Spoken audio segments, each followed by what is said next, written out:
in the middle of a jobs boom. Since Sean Parnell took office, the Alaska economy has produced some 16,000 new jobs. And you can bet there are more jobs coming. Listen to Jim Hoffman, president of a trucking company in Fairbanks. This year we are buying new trucks, hiring new people. I could put 20 truck drivers to work tomorrow if we could find them. I give the credit to Governor Parnell. Alaska's economy is back on track.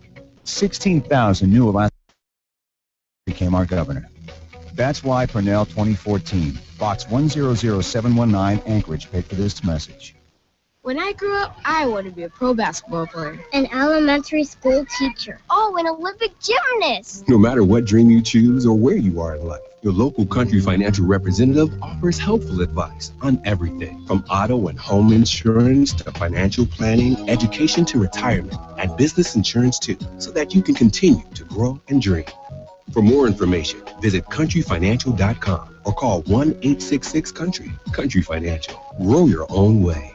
Glenn Biegel, you have beautiful teeth. Why, thank you, Dan Fagan. That's because my family and I have gone to Dr. Dan Kiley for years. I get scared at the dentist. Dr. Kiley knows people like you are afraid, so he creates a relaxed atmosphere at his office. People actually like going to the dentist for Dr. Kiley. I know it's important to have good dental health. And you look better with good teeth. And Dr. Kiley offers cosmetic dentistry along with general care. Visit Dr. Dan Kiley at lakeotisdental.com. Call him at 562-9209.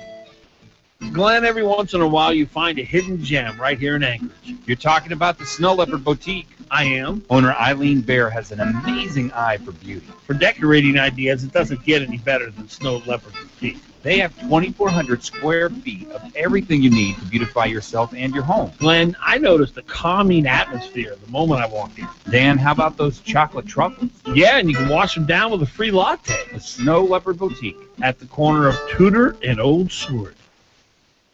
Are you ready? Ready. Dan Fagan and Glenn Biegel are here. They're going to tear it up, rip it down, and shoot it straight. Fagan and Biegel in the morning on the Talk of the Valley, KVNT. And now, Fagan and Biegel.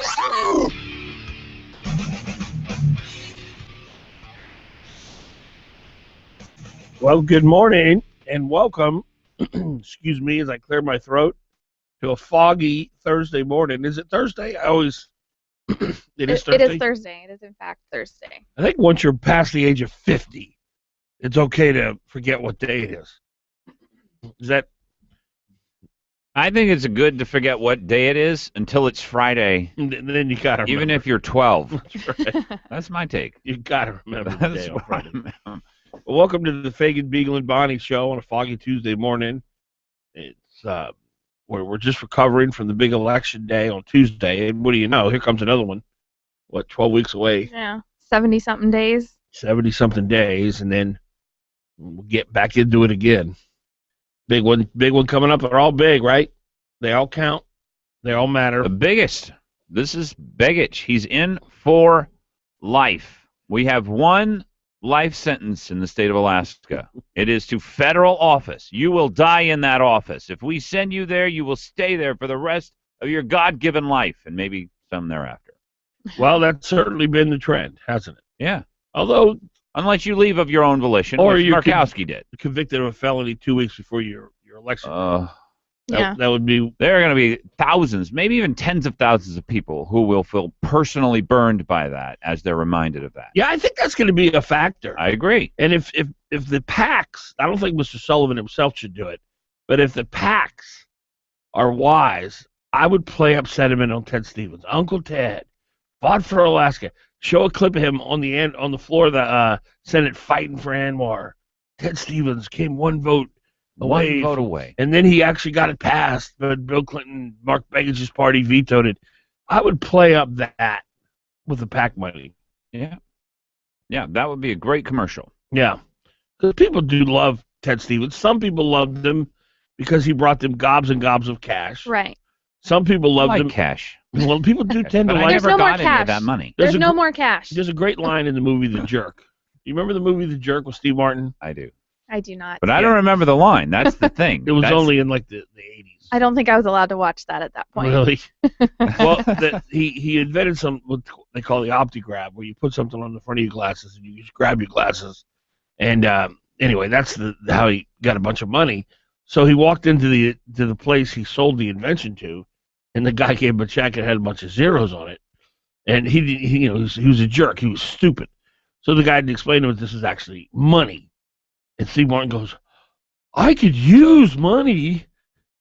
It's like he was so stupid that it's like dawned on him, I could use money, because he. Yeah, I guess you had to see it. You see it, Brian? He was that dumb. Wait, what? I love OptiGrab. That is one of the funniest We movies did that. ever. Yeah. Yeah, I love any kind of comedy that really highlights on stupidity. A perfect example is Beavis and Butthead. You remember Beavis and Butthead? Yeah. Brian, you've watched it? Oh, yeah. Glenn? I've never watched it. Bonnie? No, I don't watch it. have I you just ever- heard it. You've heard of it. Yeah. It's just because these two guys were so incredibly stupid. But it just was so funny. Like one time they're watching a music video, and there's a Native American on the screen in the video. And Butthead, Beavis says to Butthead, "Hey, look, Butthead, there's an Indian. It's an Indian, Butthead." And Butthead goes, "No, Beavis, you're not supposed to call them that anymore. You're supposed to call them African Americans." Oh. He was right that the left had annoying. changed the language we could Right. use, but he was just He wrong didn't on which get it. term we were supposed Right. to be He using. knew we weren't supposed to say Indian Yeah. anymore. So he was close. He was close. You gotta give credit for being close. But that's stupidity. That's not even close. What are you talking But about? that's the funny part. It's so stupid. I love stupidity. Like the movie, what is it again we talked about the other day? Idiocy or... Oh, Idiocracy. Oh, what a great movie. Never got vetoed by, I'm sure, the various groups that it offended. Yeah. I heard this movie, who was I talking? I was talking to Marcus, who does movie reviews for Channel 2. And this movie that's coming out, it's got a real conservative theme to it, but it's not, normally when a conservative movie comes out, the acting is horrid. Right. Or And they're I making just fun can't. more than anything. What's that? Or they're making fun of it more than anything. Well, no, I'm talking about when like conservatives make movies. Oh. Yeah. I mean, they're just horrible. And I can't get past acting. That's a weakness of mine. I cannot watch bad acting. But this movie, it's got a real conservative message, but it's made by Hollywood, and I can't remember the name of it. The Calling, The Glory, it's about the government basically removing all your freedoms. Is it The Giver? The Giver. Oh, okay. Have you seen it? I know. I've heard of it, though. I heard it's got an incredible message. Have you seen it, Brian? No, I've heard of it.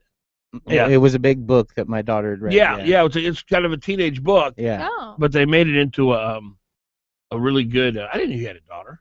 All this Yeah, time? she's 16. Oh, wow. Are you kidding me? Yeah, How can she's- you have a He 16-year-old just daughter? made that when up. He just made that up. Well, I there's know, no I'm a way lot he's- older than I There's look. no way you're over 23. I'm 44. You're not 44. Yep. I'll Are be you 45 kidding in me? a few months. Welcome Are to you the 40 Club. serious? Thanks. All right. You're 44? Yeah. I honestly had you in your 20s. Oh, You did? I am Wow. the baby here. You guys didn't have him in your, the baby. I am the baby. you guys didn't have him in your 20s? Have him in his 20s? I thought he was probably more my age, but And what are you? 36. 44? Yeah. Wow. I eat a lot of salt. Is that the trick? Maybe. Is that Well, the you do secret? kind of have a baby face. Yeah. If you lost that goatee, you'd look 19. trying to grow a beard. Do you still get carded? Yeah, well, I mean, they have to. They know They me. card everybody? Yeah, They have I've been to. around. Everybody okay. knows me. Yeah. Wow, that's amazing. 44 years old. Yeah. I remember 44 many years ago. Oh, what, like a decade? It actually Yeah. was a decade. Well, welcome to the broadcast. 569-1080 is the telephone number if you'd like to be a part of what we're doing here and participate. We'd love to hear from you. 569-1080. 569-1080 is the number. And we're streaming live video, but we can't really tell you how to get to it, can we? Yeah, we sort of can. Tell them. One easy way would be to go to YouTube and just do a search for Fagan, Biegel, and Bonnie, Okay. and then today's date. Okay. Another way would be look up Fagan Show. You'll find we have a page, and the live link will be right there. Now, I have a page with a bunch of videos on it. That's different than... Right, you have a Dan Fagan page. Right. We have also a Fagan Show page. Okay, so if you were to type in Fagan Show into YouTube, it would pop up? Yeah, and that would be like the name of the person. You know, that's the name of the page, Fagan Show. Say instead of Dan Fagan, it says Fagan Show. And you can subscribe to that, too. Yeah. Oh, okay. Oh, good. Yeah. Oh, good. All right. Well, that's good. And the live link will be there every day, and eventually we'll have it to where it'll just be something you can click on every day. Okay, good. Yeah, we're going to have it up on danfagan.us. Yeah. Once we get adequate internet service. Yes. Yes. We're getting that. Which is a sore subject. But we're getting over it. 6:14 is the time. We'll get over it when we're over it. That's right. Okay? That's right, girlfriend. 6:14. Stay with us. You can call me girl. 14. Stay with us. You can call me girl.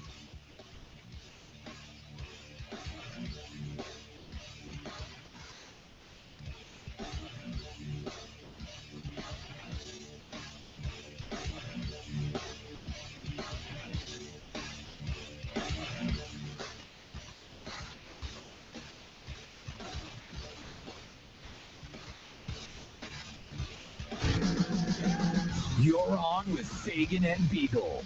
Give them a call. 569-1080. KOAN. Do you own your own business? Are you thinking about starting one? Are you an employee who wants to get the job done the right way and move up the corporate ladder? Well, this is the show for you. Innovation, technology, and professional business advice you can use. Listen to Getting Down to Business with David Weatherholt on Hot Talk KOAN 95.5 FM and 1080 AM every Saturday from 8 a.m. to 10 a.m. Your small business resource with advice you can use. Paid for by Alaskans for a lot. $1 billion deficit. Parnell's turned down funding for Medicaid. Another lawsuit to enforce cuts to education. It's Parnell off school vouchers. Lawsuit. Sean Parnell has driven Alaska off course, but our spirit remains strong. It's here, it surrounds us, and it lives in Byron Malott. Commercial fisherman, pilot, business leader, director of the Permanent Fund. Byron Malott's life experience is woven throughout the tapestry of Alaska. Everything he's done by bringing people to the table. He listens, then he gets results. He believes government should respect our personal choices and provide increased opportunity for everyone. Byron Malott has the experience to guide us back to what matters most, working together for the good of all Alaskans. A land like no other deserves a leader like no other. Byron Malott, Governor. Shaquille O'Neal for Icy Hot Advanced Cream. I know all about living with pain. After 19 years of pro ball, man. But now I'm feeling awesome. Icy Hot Advanced Relief is the real deal. Icy Hot Advanced Cream has 2 maximum strength ingredients to last up to 50% longer. Works great on shoulders, backs, knees, even arthritis. Icy to dull the pain and hot to relax it away. Come on now, advance past pain and get on with living. Icy Hot Advanced. Available in cream and patch. Pain over. Use only as directed. Hot Talk KOAN, man. You're on with Fagan and Biegel. 1080 KOAN. Fagan and Biegel. Weekday mornings from 6 to 9 a.m. on the Talk of the Valley. KVNT.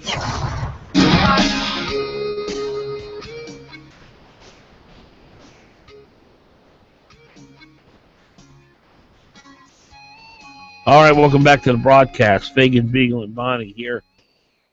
On the 21st day of August, a foggy morning in Anchorage, and a beautiful day yesterday. Who got out? Who did something? Anybody? I went walking. You went walking? Yeah, me and the 3 youngest. Oh, that's wife. awesome. Where'd you walk? We just walked up Birch, walked to a creek. Oh, nice. One of the kids was riding a bicycle, and one of them in a little baby carriage, and the other one flying, as Matthew is capable of doing. It's an amazing kid. You know, I was actually thinking about your kids a couple of days ago. I was thinking about how they have there's an air of maturity about them, and you need to meet his kids, by the way. Yeah. So they're just it's the Biegel household, the Biegel estate is an incubator I want a compound. Can we call it a compound? No, that's An incubator. Okay, That's cult-like. okay, call it like It's that. an incubator. That is not cult-like. A compound? Well, you belong to a cult, so you don't look at culture that way. For those of us I who- want a compound. Those of That's us what who I've don't- always I wanted. want a compound. No, that's like Jim But that's Jones. not No. And well, you're in a cult. Those of us who don't belong to cults don't view them favorably. I'm out of compound. Yeah. I do not want. Okay, you'll be coming to us when things hit the fan. Oh yeah, I'm sure. Probably true. Knock, knock, knock. Yeah, would you like to buy a flower at the airport, please? The Biegel estate is an incubator for confidence and good in relationships and well balanced children. And I was thinking like Gregory. Gregory is the third to youngest. How old's Gregory? 8. This kid has an air of maturity about him. Mm-hmm. Because like when I was over there the other day, and it was Matthew running all around, and Greg was just kind of sitting there, and then there's a little baby. What's her name? Kara. Kara, very cute kid. Kara Maria. She just in the 2-3 weeks since I've seen her, she grew like it, leaps and bounds. Huge. So I'm looking at Matthew, or no, excuse me, Gregory, and he is watching Matthew, and he's kind of laughing at him, and he's getting a kick out of it. But you get a sense that Gregory understands that Matthew is somewhat his responsibility. You know, his mother. Wow, that's neat. It is. And I was so impressed with that. And he, Matthew started doing something, and Matthew's always doing something. Greg would go, Matthew, But here's a kid, 8 years old. I know people who are 54 years old who don't understand the word responsibility. And here's a kid, 8, and he's ready for life. That's good parenting. Isn't that? That is. Whatever Gregory does from this point on will almost certainly be easier than managing Matthew. Yes. Right? he could get a 400-person company. Yes. Which is on the verge of bankruptcy. Yes. And makes nuclear weapons that are 80% faulty, and Yes. still it would be easier than managing one 5-year-old child. Yes. That is true. I have an 8-year-old daughter. She just talks a lot. Well, she is a woman. She is a woman. What women do. They talk. She is a talker. You got to get those 100,000 words out. Oh, more than that. This is the beauty. This is the beauty of being a single guy. And I love women. I love the way they smell. I love the way they look. I love everything about women. I do. But, I'm at a stage in my life, I'm 54. If I don't get married, it's not going to be the end of the world. Would I like to settle down to a nice, beautiful young lady someday? Absolutely. But, life's pretty good. So I feel like I'm more free to speak about the opposite gender without fear of consequences. Yes. And I'm gonna take advantage of that liberty right now. Except for the consequences will descend no. on me and perhaps Bonnie. Well, what is the deal with women? I should just end there. Yeah. What's the deal with women? Jerry Seinfeld. What is the deal with women? What is the deal with women and their mouths? I mean, women. They like to speak. They don't like. It's like silence is like. It's their enemy. There's quiet. Why is there quiet? Someone must be speaking. If you're not going to speak, then I'm going to speak. Unless you're on the Fagan, Biegel, and Bonnie show, then it's hard to get a word in. Well, no, Bonnie, you're a woman, right? Aren't you a woman? Last I checked, yeah. Mm-hmm. So, what can you explain to me why your gender is so talkative? Well, there's lots of thoughts in our heads. Oh boy. And we can multitask. We can be doing something and speaking at the same time. And, I'm not sure that's true for everyone. Okay. Yep. There's lots of emotions. We're all emotion, and it's just got to come out somehow. So might as well, do you want tears or speaking? So that is the big deal. It'll be one of them. This is really going to anger some people. This is why I don't understand someone of the male gender being a leftist. Because leftism, you can't be logical. You can't have reasoning capabilities and be a leftist. You have to be 100% emotional to adopt leftist ideology. And I don't understand men who are leftists. Well, women, I totally get. My take on women is they're relationship-oriented. They need a community in order to be safe, and always have. And men are task-oriented.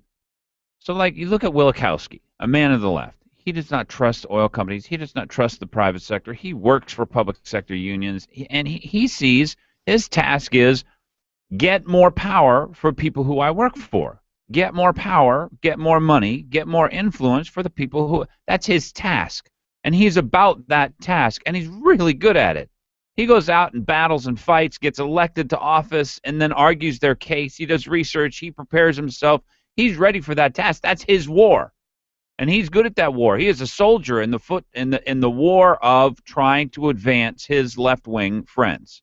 And by left-wing, I mean people who are not looking at private sector, private employment, free markets, those kinds of things in order for a society to advance. He advances because left-wingers, people who control political processes, advance. That's his task. So he's task-oriented, just like any other man. And you're right. We can only do one thing at a time, one task at a time. If you want us to do two tasks at a time, everything falls apart. Now, some people are hoppers. Have you ever heard of a hopper? No. Okay. Well, people who hop, they move from one task to the other without completing a task. Oh, I am that way. Yeah, and so you've got you've got to fight that. That's a very negative process. But women are relationship-oriented. Relationships require interaction. And so you have to get good at interaction, and this is basically the way that they're brought up and the way that they feel the most comfortable. That's my view. There is a lot of emotion. And I don't know very many guys on the left. So I don't understand them either. Well, to me... They're uncomfortable to be around. I know that. Well, that I understand what Glenn's saying about Wilikowski, but I don't to say, let's take money from people who earn it and give it to people who make bad decisions. That is so illogical. I understand it feels good immediately. Oh, I care about the poor. I'm enlightened, but that's an emotional response to the problem of poverty, and I don't understand how a man could make that judgment. Well, I think a lot of it has to do with education. I always go back to education. I see indoctrination. Yes, indoctrination. You see a lot of people, maybe go into school and think for themselves, and they come out and they can't. They've been easily persuaded and just, like you said, indoctrinated. Friend of mine's daughter goes off to college, and the first thing they'll do, if people don't know the indoctrination process in college, the first thing that they'll do is they'll say, I need you to see this video. This is the way your animals are treated before they become your food. Yeah. Oh, yeah. And the daughter was not prepared for it. Yeah. Mom had not explained, this is what they're going to do to you. Right. This is not the way that most animals are treated. Some, of course, are. Through history, they're going to use the worst possible clips. But just be ready for it. Don't change your religion. And food is very close to religion, I think. Yeah. Do you think that's true? It's my religion. Exactly. I think a lot of food for a lot of people is their religious. And so they convinced her within probably 3 weeks. Wow. She'd gone from being just eating whatever mom put on the table, being happy about it, being satisfied with it. All of a sudden, she was vegetarian. I remember there was a gal she's maybe in her 30s, excuse me, and she had come home. I was over at some friend's house, and she was staying with them for a couple of weeks. She lived down on the peninsula, and she had come home, and she went to go see Michael Moore's movie about George Bush. The 9/11. 9/11 movie. Fahrenheit 9/11. Okay. And it was me and a couple other people. There was like 5 of us in the room. She being the only one that just is a low information voter. And she came home, she said, I am so angry. That George Bush is such an evil man. He makes me so mad. I will never vote Republican again. I cannot believe what he has done to this country. She took everything Michael Moore said in that movie, which is about 10% true, and at face value.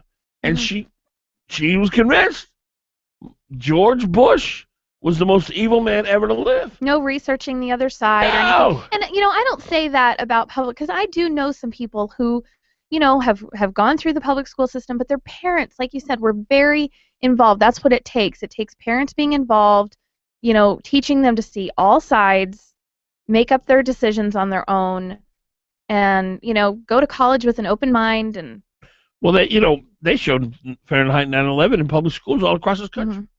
Mm-hmm. What percentage of those young mushhead minds do you think went for it? 70?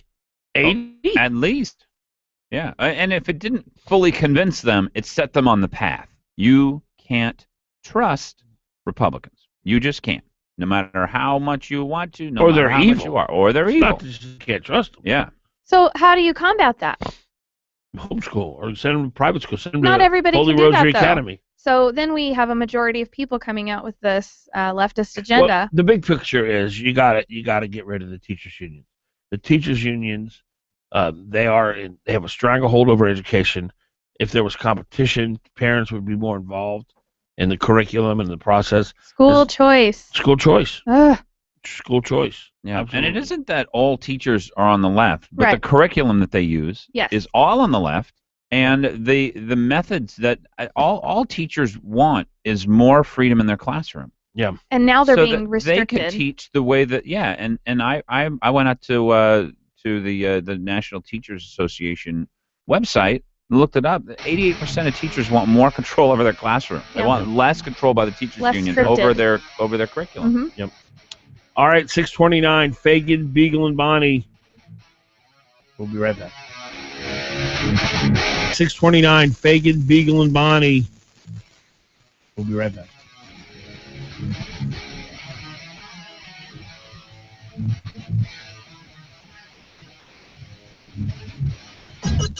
Fagan and Biegel on Hot Talk KOAN and online at 1080KOAN.com. With KOAN News, I'm Chuck White. A new study from the Tribal Health Consortium finds babies born to native parents have a much higher death rate if they live in remote villages. Those children were twice as likely to die as native babies born in cities. Then Gender reports with the primary over, the focus is now turning to November. 3 ballot questions that are getting a lot of attention will appear on the November ballot. One seeks the legalization of marijuana for all purposes, including medicinal and recreational. Another would raise Alaska's minimum wage in steps until it reaches $9.75 per hour. Another would grant the legislature the power to regulate mining projects in Bristol Bay to protect fisheries. In other words, approve or deny the Pebble Mine project. Former Alaska State Poet Laureate Richard Dauenhire has died of pancreatic cancer. He was 72. That's your Hot Talk News update. Sunny skies and pleasant for today, high 68. Partial clouds for tonight, low 53. For tomorrow, clouds and sun with some showers, high 65. Tomorrow night, low 49. Partly sunny, very nice on Saturday, high 67. Sunday, high 60. Hot Talk, breaking news, and the latest weather. KOAN 95.1 FM and 1080 AM. You gotta play to win. Don't miss your chance. The $30,000 Alaska Lottery Cash Sweepstakes is here.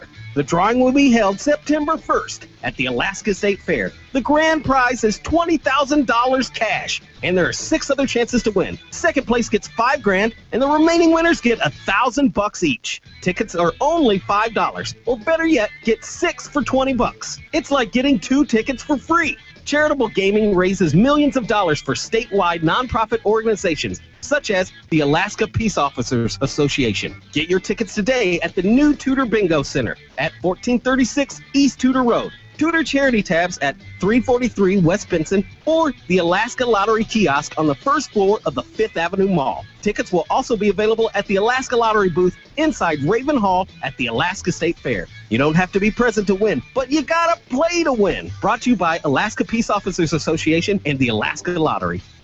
I remember way back when $5 would buy something, a haircut, enough gas to run the car for a week. And for $5, you could take your girl to a movie and get each of you a big popcorn and a soda and maybe have enough left over for some ice cream. Now, those were the days, right? Well, here's some great news for you. Right now, this weekend only, $5 is making a comeback at New Sagaya and City Market. For instance, whole cleaned Copper River silver salmon is just $5 a pound. And their fabulous long knives in the seafood departments will cut your fish any way you like it, absolutely free. How about Harris Ranch hamburgers? For $5, you get a package of 3 Harris Ranch burgers ready to slap on the grill. Each of the burgers is 1/3 of a pound, so that's a great deal as well. And how about this? If you can scrounge up another $5, you can get 2 of those big, extra-large avocados. So big, they're practically a meal all by themselves. Fresh in the produce departments at New Sagai and City Market, good deal. $5 is making a comeback this weekend only. New Sagai at Midtown and City Market 13th and 9th. This is Dr. Ellenberg. Are you tired of taking medications? Do your medications create more side effects than solutions? Do you want more than 15 minutes with your doctor? If you answer yes to those questions, you should consider calling the Ellenberg Center for Natural Medicine. At our center, we take the time to listen and focus on finding the cause of your health problems. Whether you have a cold, high blood pressure, diabetes, or cancer, we can help. Call the Ellenberg Center for Natural Medicine at 563-2366 or visit us online at drellenberg.com. We can help. Did you know that one of the state's premier medical facilities is located right in the heart of South Anchorage? Thanks to the Alaska Neurology Center, there's no need to leave Alaska anymore when it comes to treating the nervous system. You'll receive the best care at the Alaska Neurology Center for epilepsy, cerebral palsy, brain injuries, Alzheimer's, Parkinson's, Huntington's disease, multiple sclerosis, speech disorders, and they offer pain management as well. And if you're having trouble sleeping at night, the Alaska Neurology Center has the best sleep disorder experts in the state. They also have the most sophisticated MRI imaging technology in Alaska. If you need relief from stress or from migraines, relax in their luxurious spa. At the Alaska Neurology Center, their massage therapists are amazing, and they offer hydrotherapy, infrared sauna, hot and cold therapy, and shiatsu massage. And their medical spa also offers facials and waxing. The Alaska Neurology Center, located on Diamond and Old Seward. What if buying your next car could actually be enjoyable? At Payless Car Sales, we believe it should be. If you're in the market for your next car, come by and meet our knowledgeable staff and explore our selection of quality vehicles. We offer military discounts, and we give all of our customers Carfax history reports. We can also provide warranties and handle all of your lending needs. Just like driving your car should be enjoyable, so should buying it. Visit us downtown at 919 East 5th Avenue or on our website at paylesssales.com. Payless Car Sales, where Alaskans drive. You're on with Fagan and Biegel on Hot Talk KOAN and online. Sell out fast. Fagan, Biegel. Weekdays, 6 to 9 a.m. The talk of the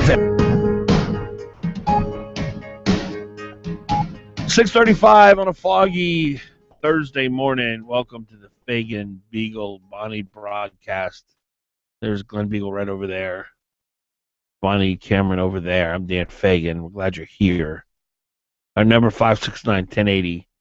569-1080. Love to hear from you if you have a thought. Now, Bonnie, yesterday we were getting into the topic of immigration, and you felt like Dan Sullivan should more better explain himself. More better talk about his immigration policy. Very good so far. Thank you. And then I said to you, what's your immigration policy? And you said, I don't have one. No. No, start over. Okay. Well, it was close. I said he needs to explain what he means by secure the border. No, that's not what you said. You said you want to hear more about what he believes about immigration, and he should articulate that. And that's what I just said. And then no. Secure the border. He's always saying secure. Actually, he's not the only one. Everybody says, let's just secure the border. So, well, what does that mean? Well, that's the only one on the panel with a memory. He says that every other country in the world can secure its border. Why can't we?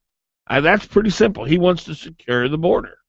What does that mean specifically? That means secure it. Joe Miller had a 7-point or seven, Lord. 7-point he lost. plan. Did you hear he lost? Yes, but Dan Sullivan would do well to, come up with his own.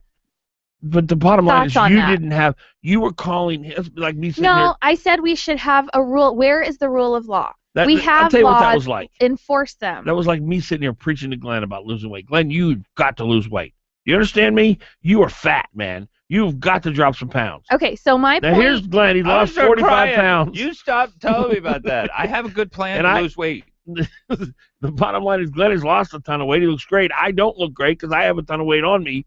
That's what that was like. Dan Sullivan needs to be able to articulate his policy. Well, what's your policy, Bonnie? No. I'm a rookie. I'm a novice. Novice. I did say novice. You're right. So anyway, have you come? I'm not going for one of 100 is what I said. So have you adopted an immigration policy? No, it's just that I've thought about it more, and I didn't get to fully explain myself yesterday. You did. It's a 3-hour show. How long was your explanation? I know that we were with Customs for about 14 months. Your husband worked. My husband worked as a Customs officer.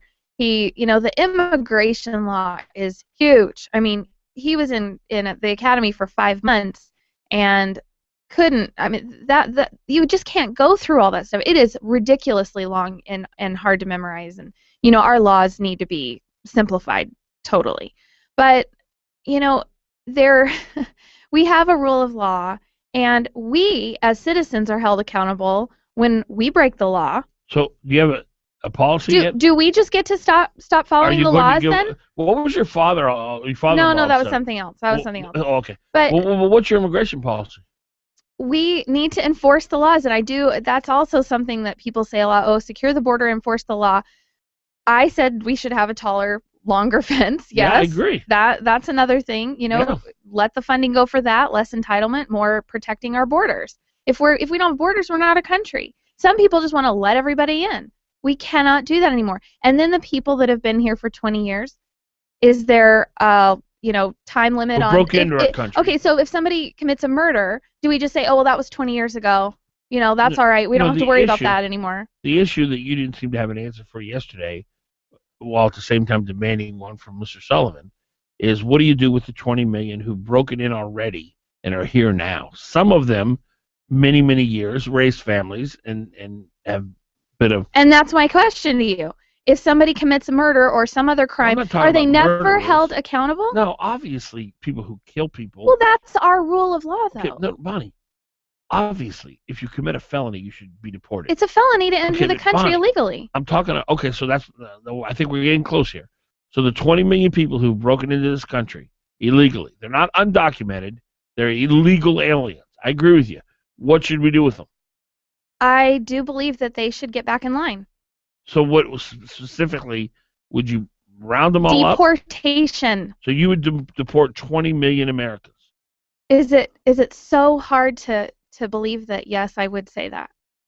Yes. Glenn, what would be the ramifications of rounding up 20 million Americans and sending them outside of the country? Oh, I would guess 80% of Americans would vote Democrat. That would be my guess. Oh, well, then we should definitely pander to the people who would vote Democrat because of it. So you got a guy who's like... That'd be my guess. But and here's the problem is that even with one or two stories of somebody who's lived, and by the way, most people came here legally, not illegally. They came here on work visas. They came here on work visas and they stayed. Yeah, that's still breaking the law. That's the way most people got here. But Americans. At what point do we stop? I don't. By securing the border, I suppose. I mean, I think you've got a great question here. Let me give you a little bit of background and why this is such an important thing for Dan Sullivan to be clear on.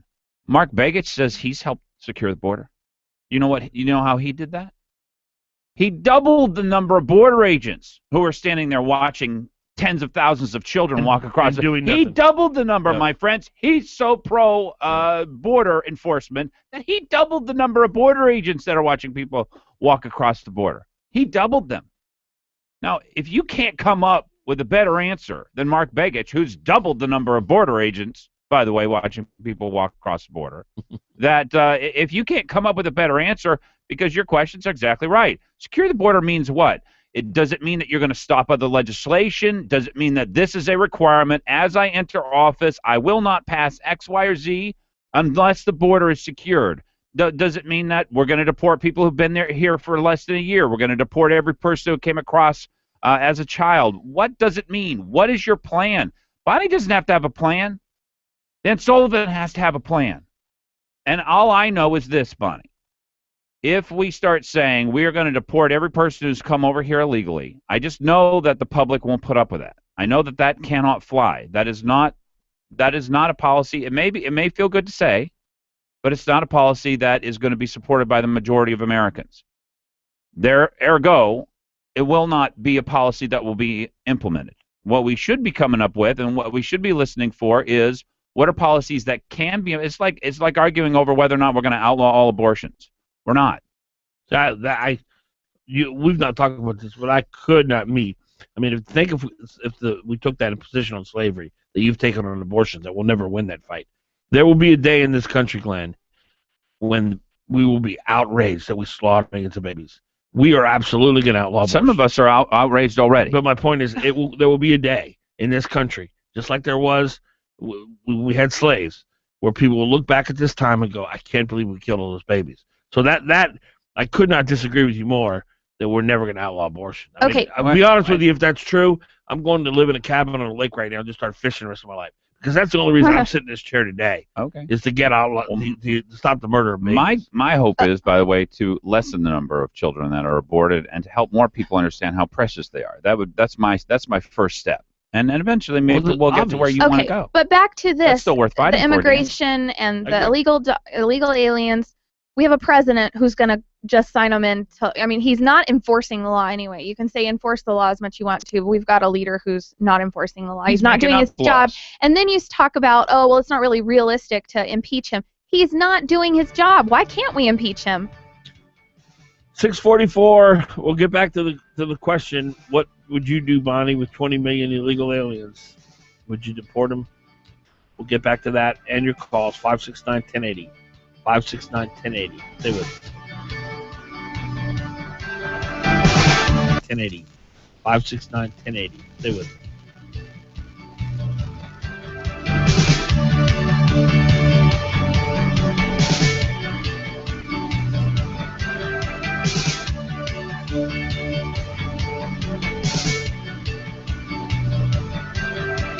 Don't just sit there. Give them a call. 569-1080. Join the conversation. KOAN. Call 333-8000, 333-8000, 333-8000. Mama Sisley's Pizza call. 333-8000, 333-8000, 333-8000. Sicily's back. It's that time of year again. It's back to school time at Sicily's. We know you're busy, especially when it's back to school time. So Sicily's created the back to school special. Buy any large pizza at the regular price, get an order of 10 chicken wings at half price. Let Sicily's do the cooking and driving while you check things off your back to school to-do list. Take a break. Order Sicily's back to school special. Just call 333-8000. That's 333-8000. Or order online at siciliespizza.com. Best ingredients, best pizza, Sicily's. Call 333-8000, 333-8000. Call for Sicily's Pizza. Hi, this is Dan DiBartolo, the Director for the Permanent Fund Dividend Division. Did you know that August 31st is the deadline for submitting required documents to the PFD office? It is also the cutoff for adding or changing voluntary contributions to the UA College Savings Program and Pay Click Give. Head to pfd.alaska.gov and click on the blue My PFD Info button to check your status or make contribution changes. This message sponsored by the Alaska Department of Revenue and aired by ABA and this station. O'Reilly. Summer's heat can be draining, especially on your vehicle's battery. And O'Reilly Auto Parts has the Superstart battery that's right for your vehicle. Rising temperatures shorten battery life and place added stress on one that's about to fail. Don't get caught in the summer's heat with a dead battery. Get your battery tested today free of charge at O'Reilly Auto Parts. Better parts, better prices every day. O'Reilly Auto Parts. You're on with Fagan and Biegel in the morning. Give them a call. 569, a TDX company. You're on with Fagan and Biegel in the morning on the Talk of the Valley.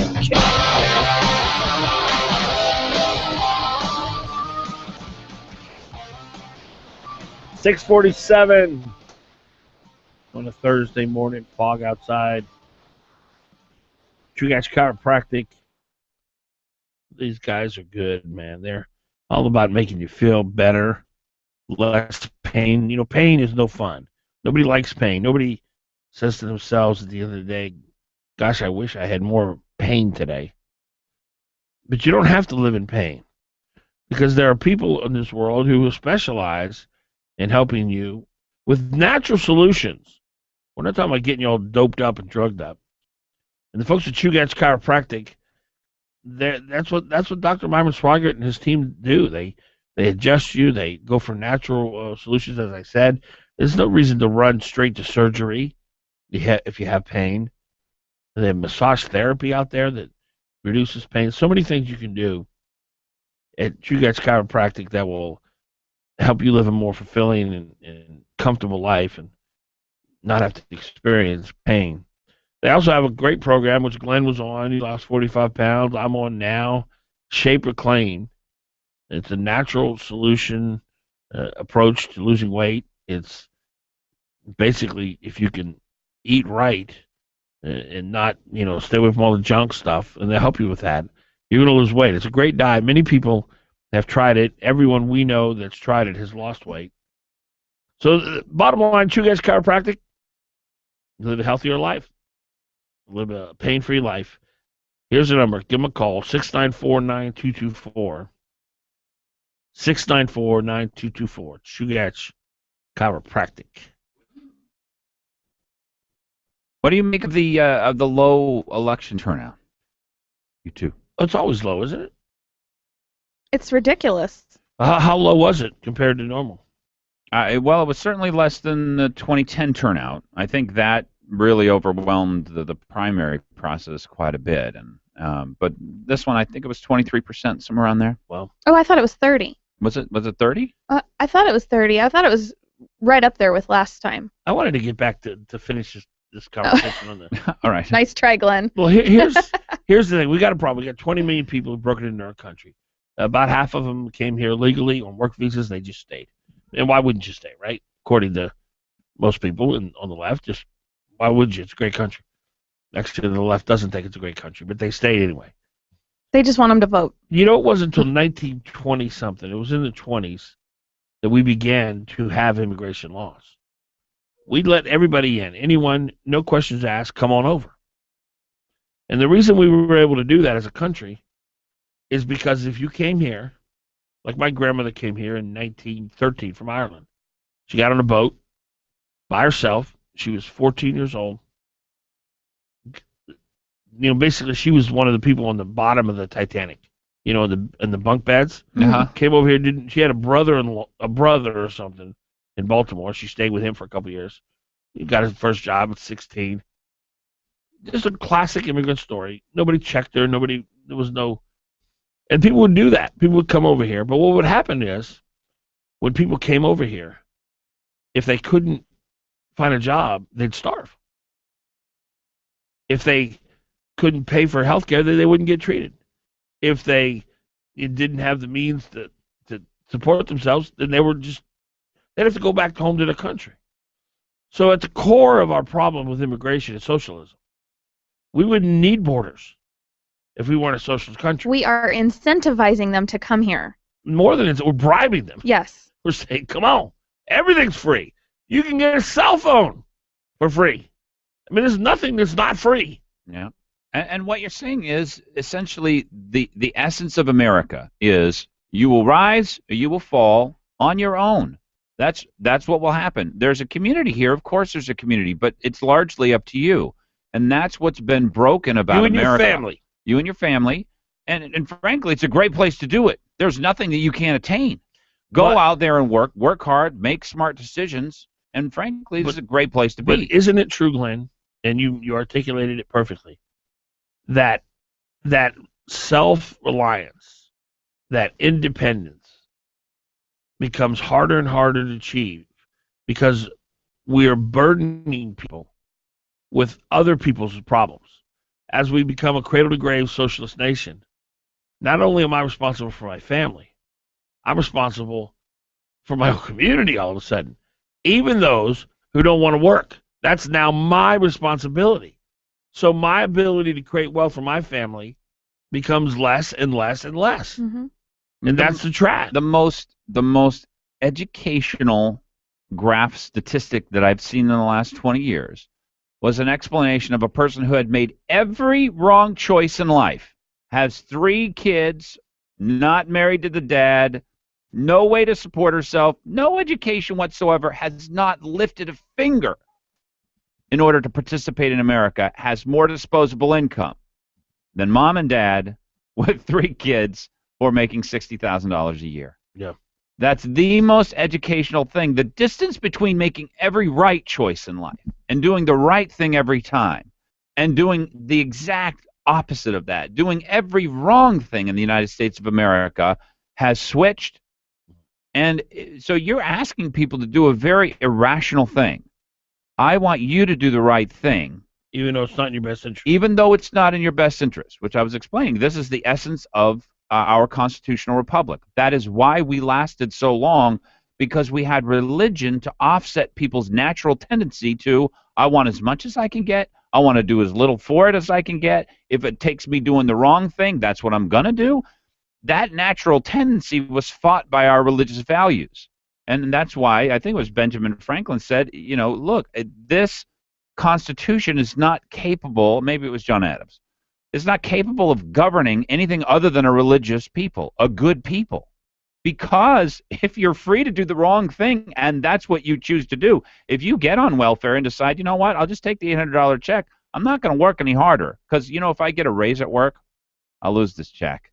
And that's really a problem. And honestly, it's just as good for me to get the check from the government as to get it from my employer.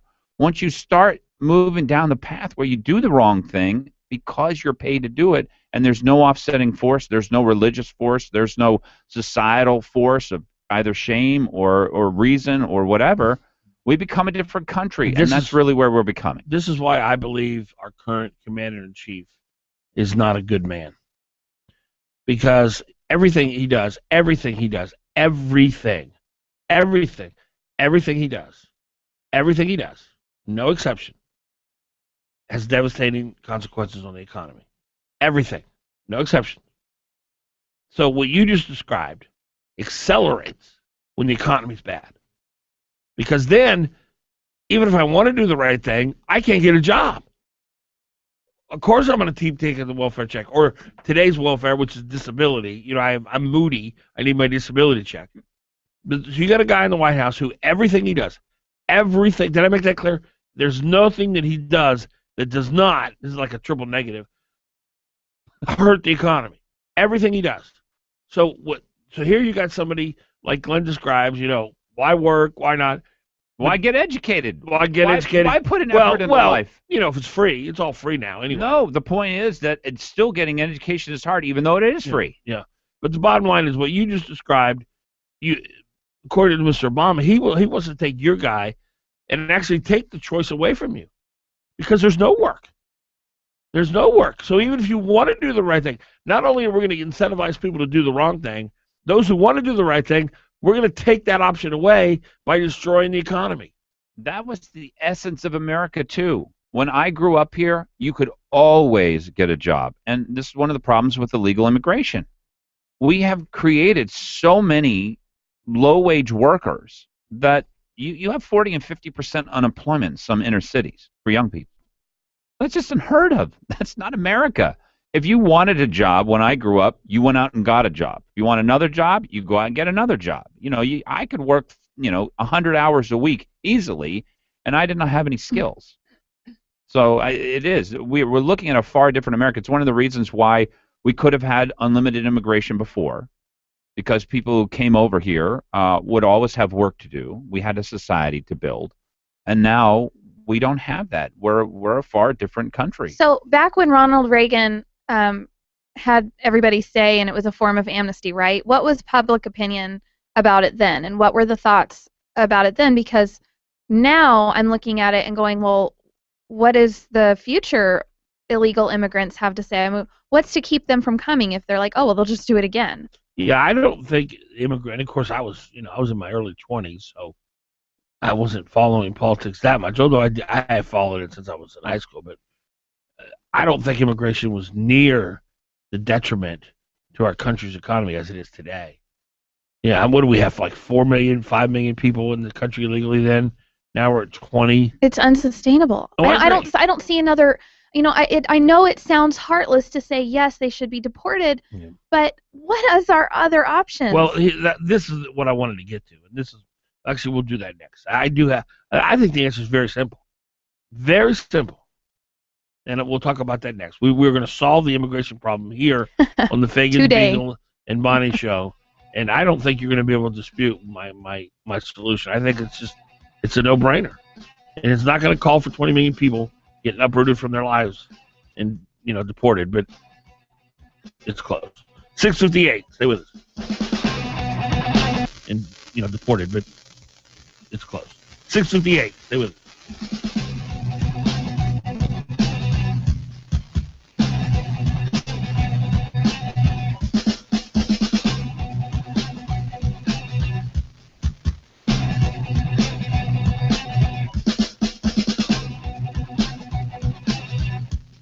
I remember way back when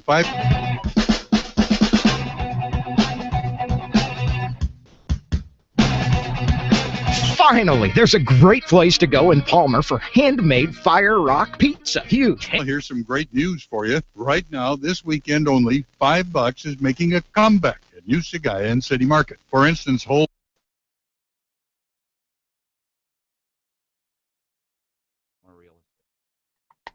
I don't care if it says that, it's going to help him. You've said that.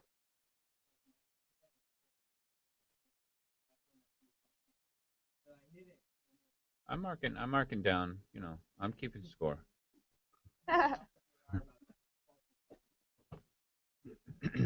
Somebody spilled juice on the on the board in there.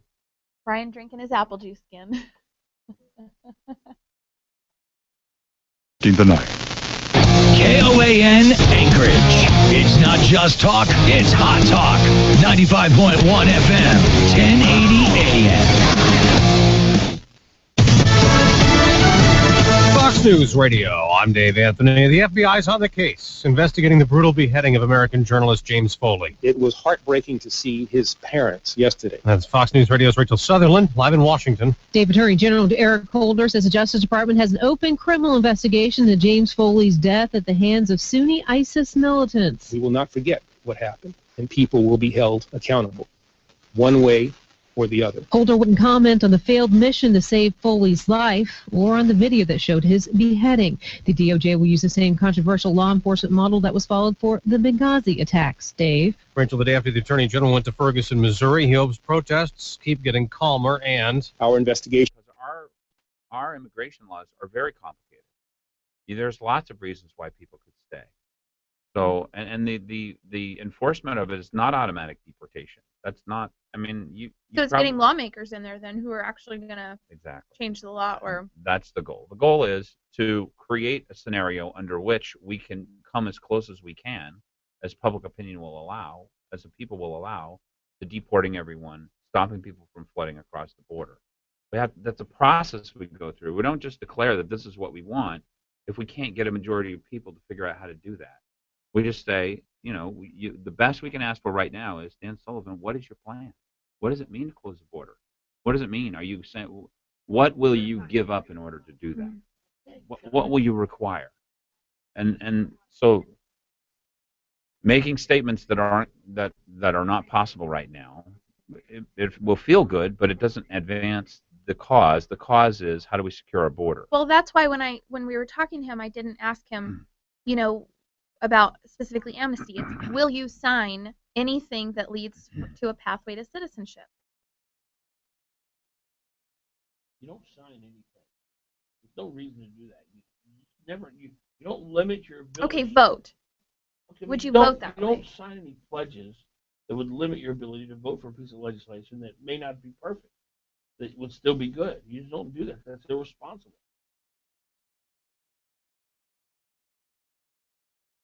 I think I more meant when he gets in Congress. Would he vote as a senator to do that?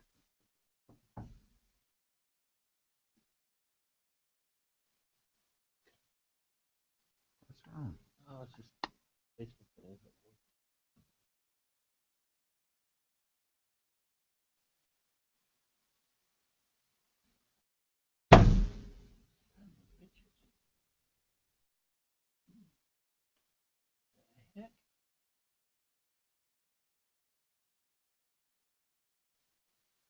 Line 8212. So it's already mid-August, and that means your gardening is about over, right?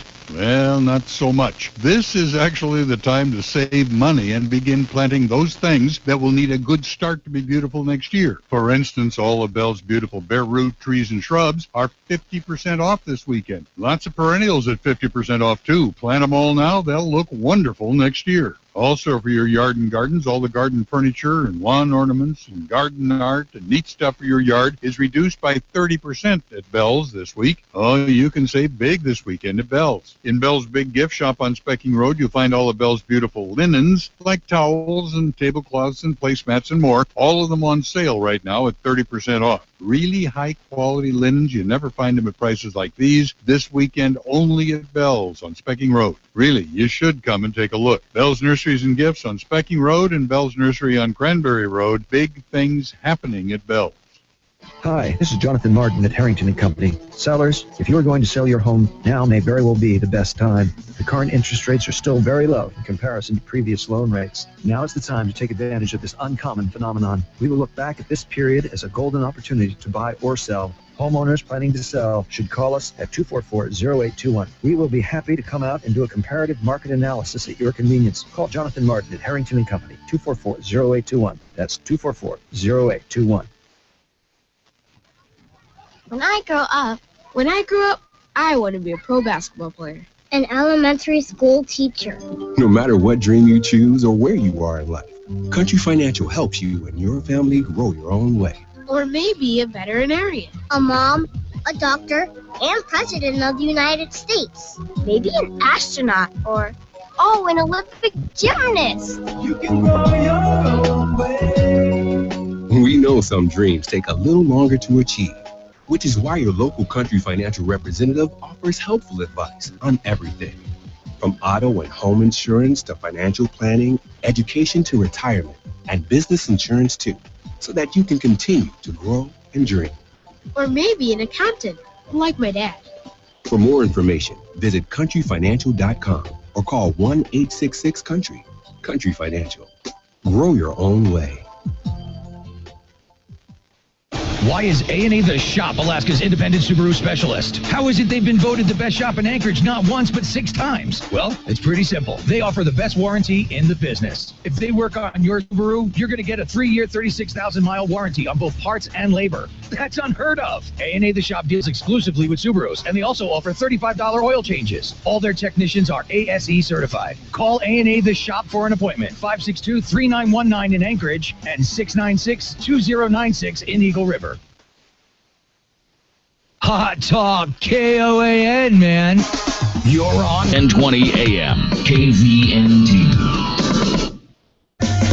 Fagan and Biegel. Weekday mornings from 6 to 9 a.m. on the Talk of the Valley.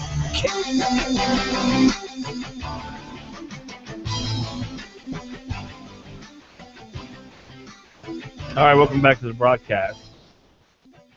7 minutes past 6 o'clock. Fagan, Biegel, and Bonnie on the air.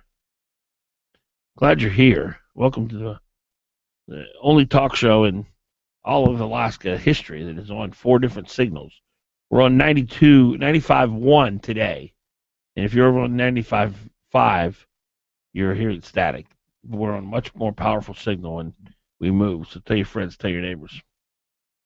Immigration, 569-1080 is our policy, our phone number.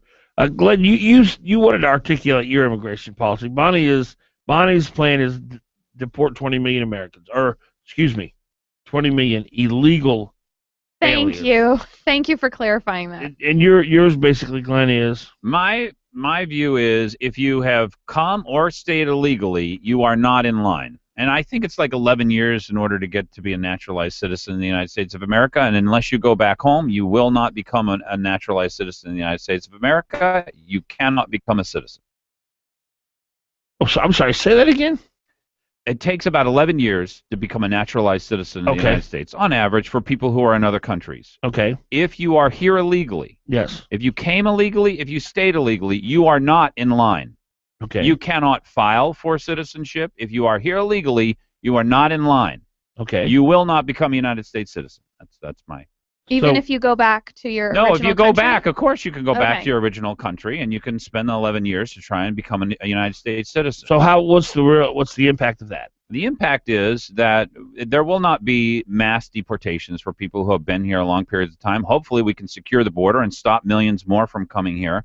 But that would allow for people who are already here, and they probably will be granted legal status. I don't know that can even be stopped, by the way. That in other words, people will be allowed to stay and not be deported. So they will be granted legal status. They'll be granted legal status, but they'll never be granted citizenship. That's my point. What's the difference? Citizenship allows you to vote. Oh, please. If they're going to be paying taxes, then they're going to be like, oh, I need to vote now, too. I should be able to vote because I pay taxes. Okay, well, I'm against that. Well, that's what'll happen. And you just watch the day it happens, Democrats the next day, that day or the next day, they'll be calling for voting rights. That's just the natural way of things, and that's why they're doing what they're doing. And that's why they're incentivizing people to come here, bribing them. Well, I mean, you can't shoot his policy down saying, well, here's what the Democrats will do. Because You have to think about what's going to happen as a result of that, though. Yeah, but that's not his policy, so you can't put that on him. It's all your fault, Glenn. Well, you can't criticize his policy. It's a And by good the way, policy. for people who are struggling with this and trying to figure out what will happen, I realize that you don't like the idea that we can't deport 20 million people. We haven't deported 20 people, really. I mean, this just almost never happens. We have to see. And Bonnie came up with a very appropriate question, very good question, and the most important thing we have to ask, Dan Sullivan, what do you mean? Secure the border. What does it mean to build a fence? How are you going to do that above the objections of people in the Senate? Are you going to force this on the president? If he doesn't secure the border, what are the ramifications going to be? Are you going to hold the president accountable? How important is this to you? These are all relevant questions because this is a question of our national sovereignty. This is a question of whether or not the Democrats are able to build by granting 20 million people, who largely will vote for them, by granting 20 million people who either came here or stayed here illegally, the right to vote. That's the key part here, in my view. Not whether or not they stay. Frankly, a lot of these people already pay taxes. Well, here's what would be I would add. No, they don't. Yes, they do. Well, if they work somewhere, they do. Yeah. A lot of them already pay tax. I would add a little bit to your policy, which I think is dead on. I just try to make it simple. That's all. Well, it is simple. You like simple. I love simple. Because life's not that complicated. It's really not. There's nothing the left loves more than to complicate things. Well, it's more complicated than that. So you never get to a solution. Yeah. I agree. We don't give them citizenship. But I would add a much more controversial thing to it.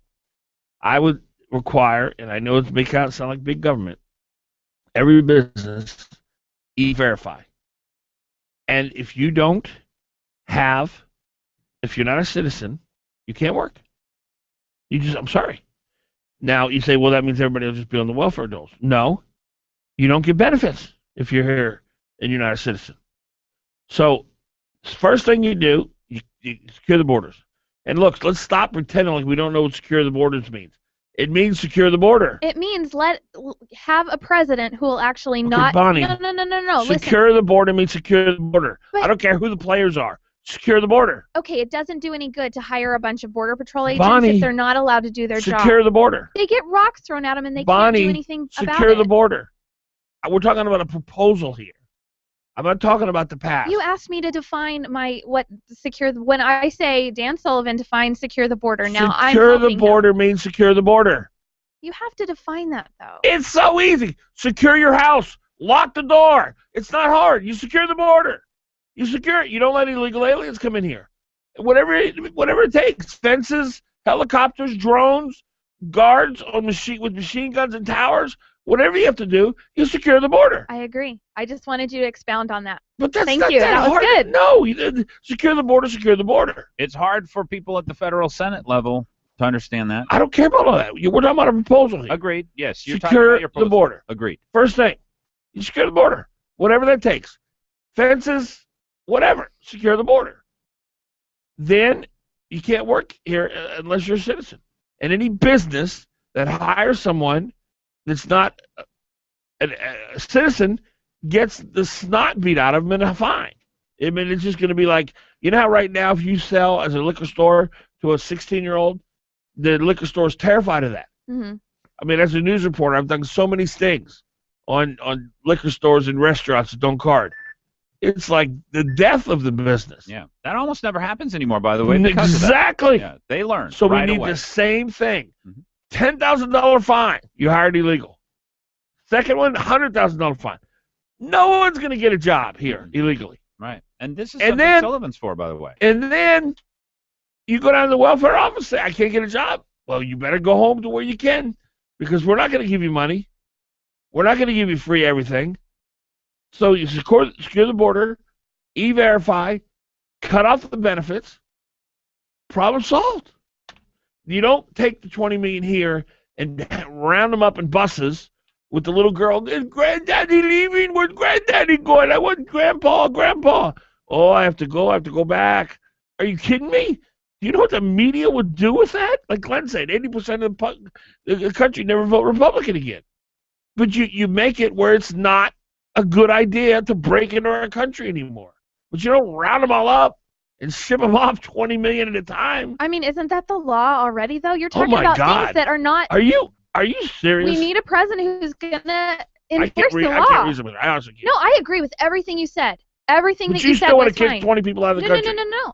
That's what I'm saying. That sounds heartless. We need to have people who are going to enforce So the you want to kick law. 20 million people out of the country? No, I'm saying we need an administration who's going to actually So follow you the don't law. want to deport 20 million? It's on the law. It's the books So you right do now. want to deport Oh, 20 my million? word. It's a yes or no question. Do you want to deport 20 million people? Yes or no? All right. Guess Connie's decided.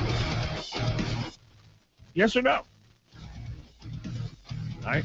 Guess Connie's decided.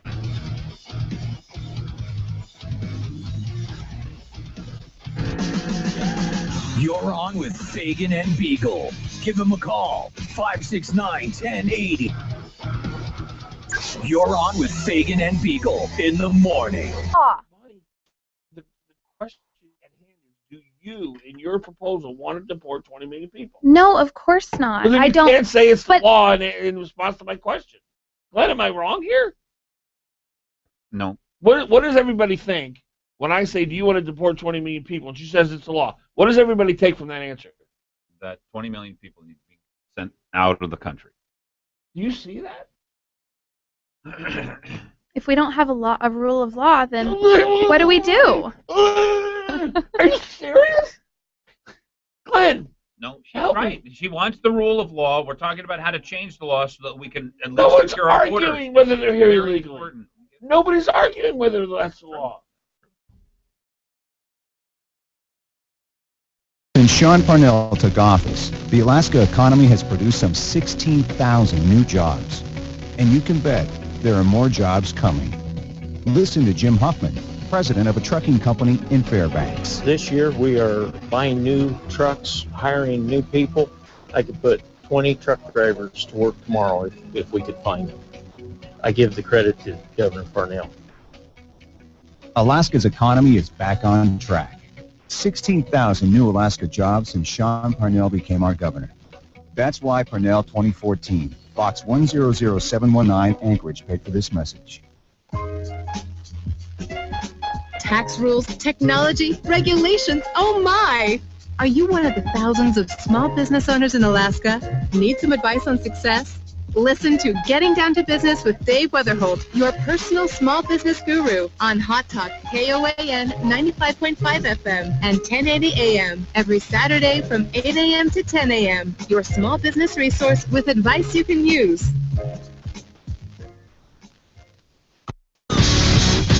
You're on with Fagan and Biegel on Hot Talk KOAN and online at Fagan Biegel. Weekdays 6 to 9 a.m. The Talk of the Valley. KVN.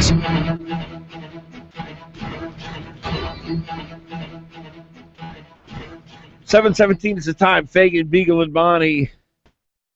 Our friends Frank and Becky Earhart and their son James over at Earhart Roofing. This is the American dream. This is what it's all about, right? You start a business. You're really good at something, which is roofing. 42 years ago, you start from scratch. and all of a sudden, 42 years later, you got 17 trucks and 60 employees, and you're widely regarded as the most competent roofing company in the entire state of Alaska. Here's how confident the Earhart family is that when they install a roof for you, that you will be satisfied. They're going to guarantee it for 50 years. 50 years. You just don't get that guarantee on anything. 50-year guarantee. Are you kidding me? Earhart Roofing. Go see Frank, Becky, and James. The number, 345-5555. 345-5555. Earhart Roofing. Our number, 569-1080. 569-1080. Bonnie and I are at loggerheads. At loggerheads.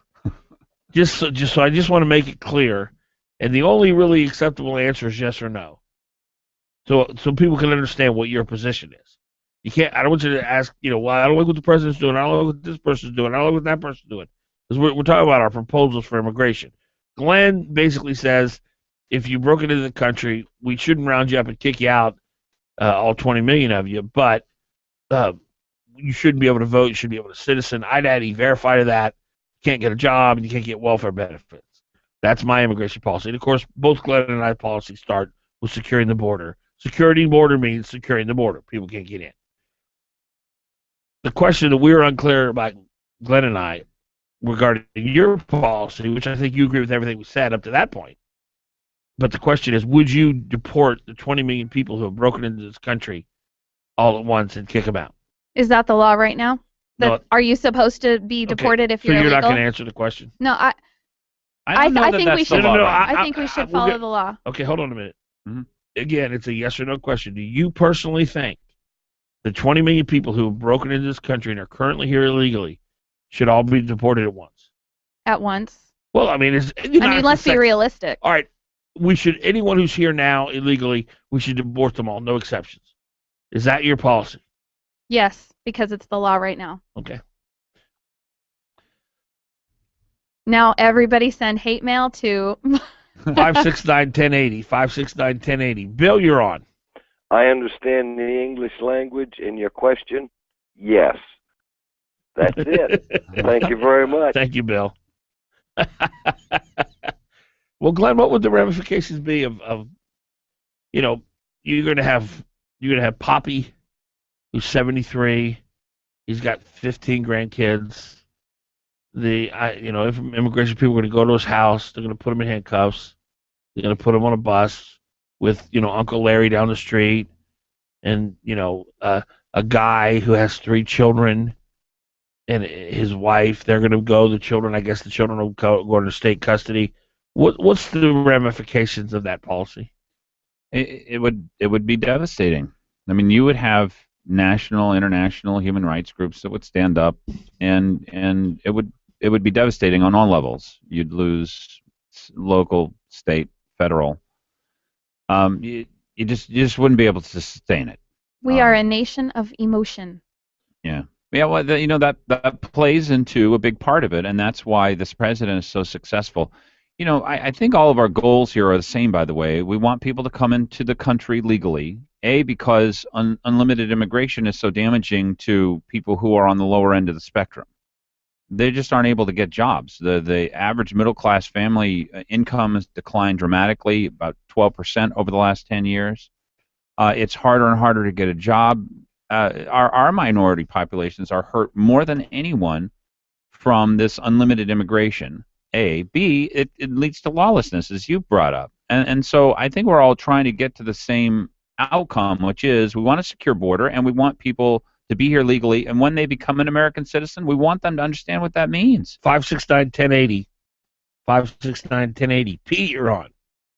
Hey, good morning. I just wanted to offer a little support for Bonnie there. I agree that it should be, we should deport them. That should be the law, and that should remain the law. But we just do what every good Republican does. It's not practical to send all those people out, like you say. But just don't fund it, overly fund it. Only put so many million towards it. So it's a slow process, basically. Don't fund what? The deportation. Yeah, they can't they can't keep ahead of all the illegals coming across the border now because they don't have enough funding.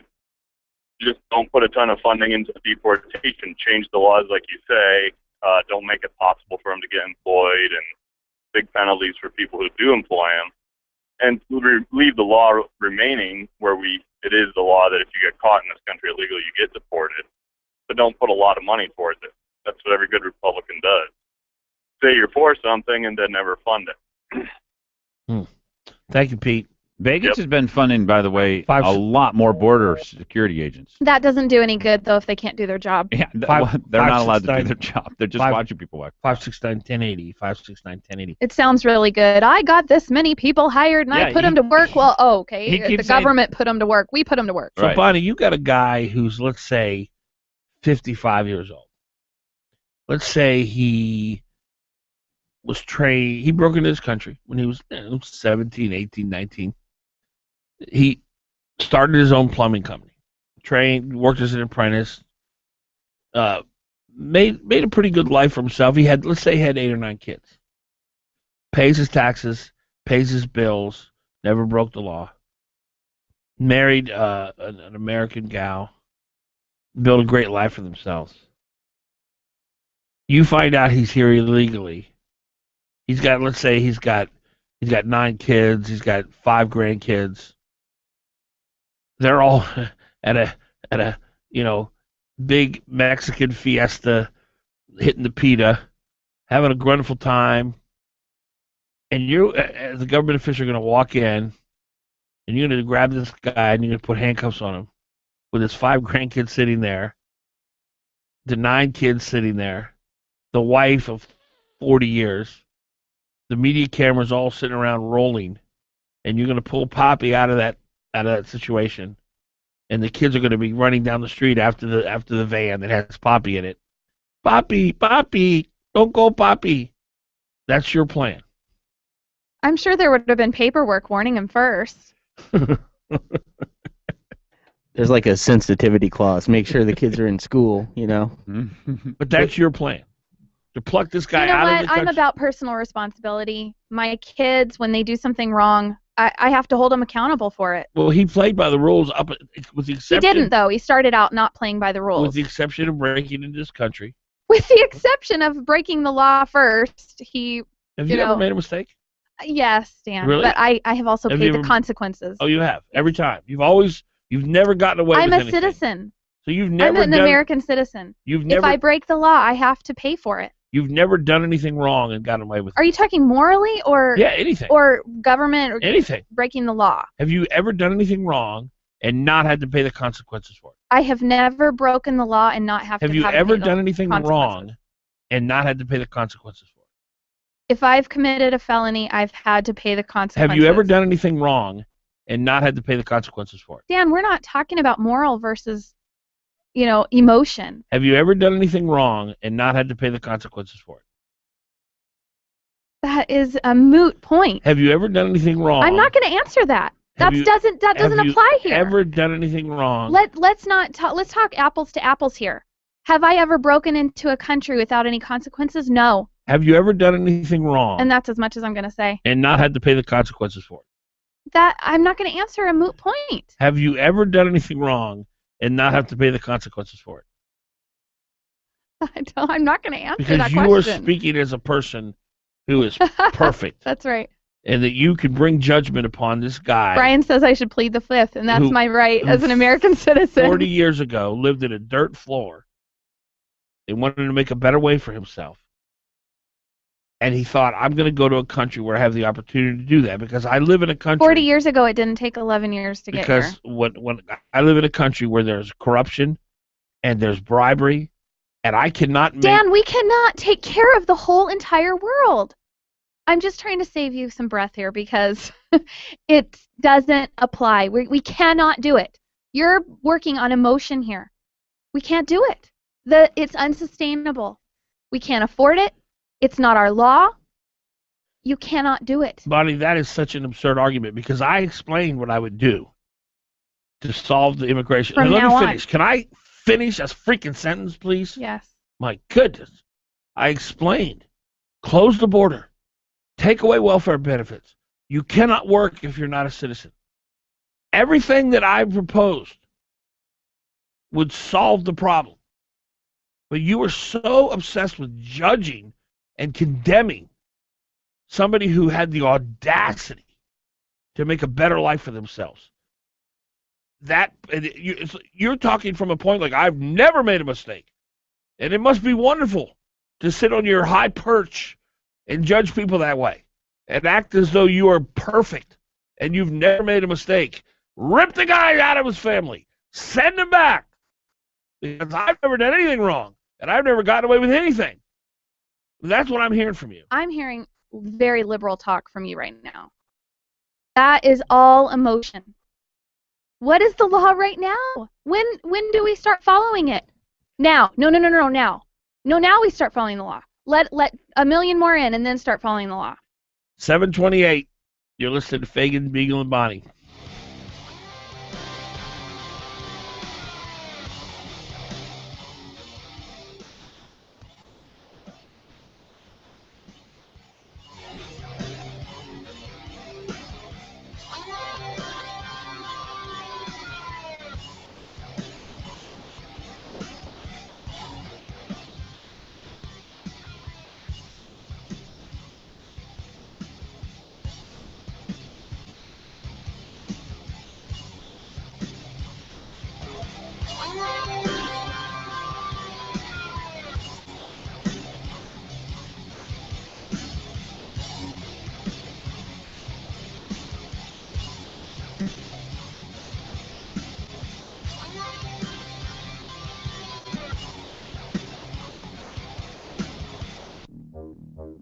News Business Report, brought to you by Mercedes-Benz of Anchorage. The best or nothing.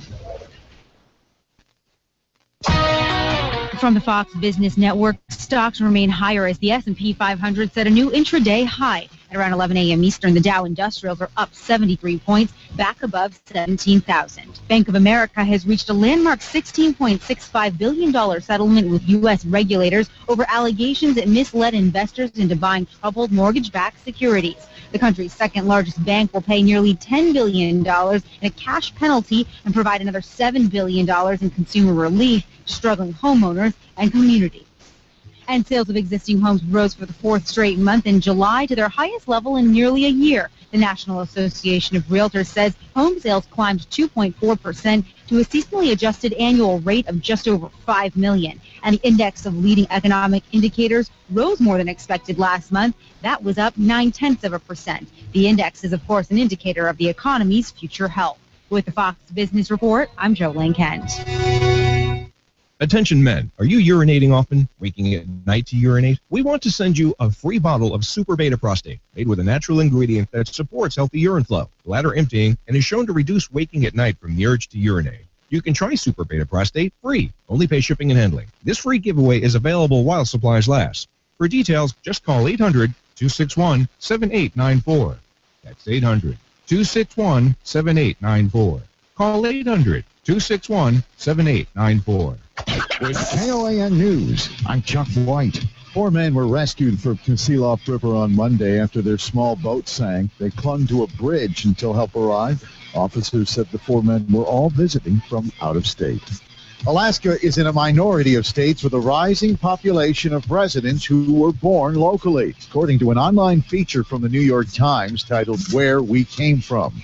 It found that 42% of current Alaska residents were born in Alaska. That percentage is higher than most other states. Louisiana had the highest rate, with 79% of its residents having been born in Louisiana. Teenagers taking the lead in the Homer Halibut Derby, the halibut that weighed a whopping 337 pounds. Finally, a British woman has kayaked across the Aleutian chain. 29-year-old Sarah Uten described it as a charity fundraiser and storytelling mission. It took her 101 days.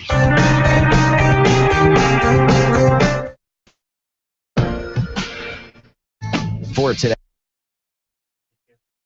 No, Culver was the Union-backed Democrat candidate. Right. And so he ran with. Low 49. Partly sunny, very nice on Saturday, high 67. Sunday, high 60. hot talk, breaking news, and the latest weather.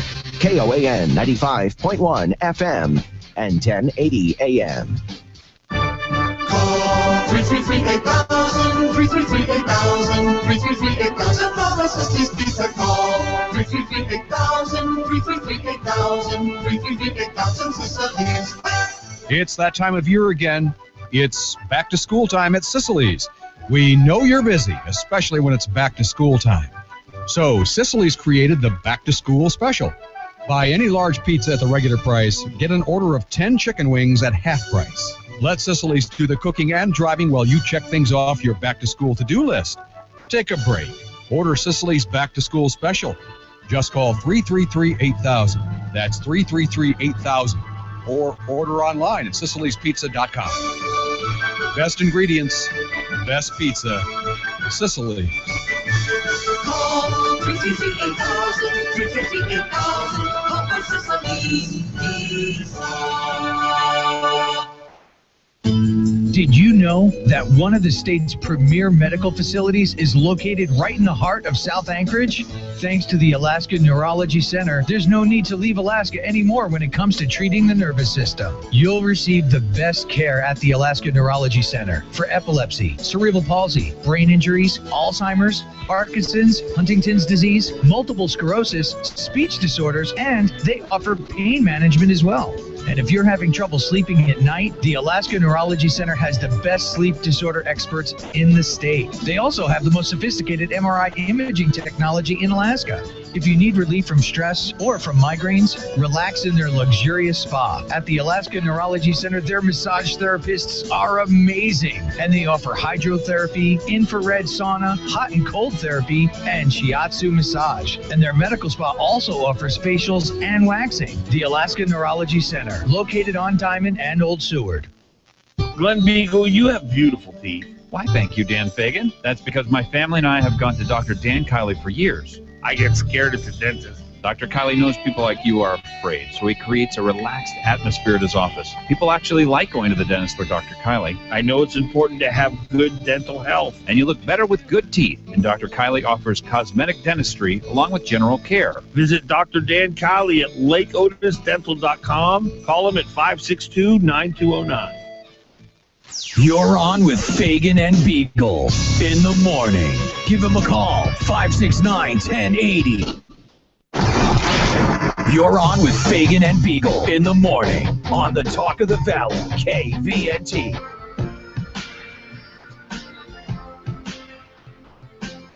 $7:35. Fagan, Biegel, and Bonnie in the morning.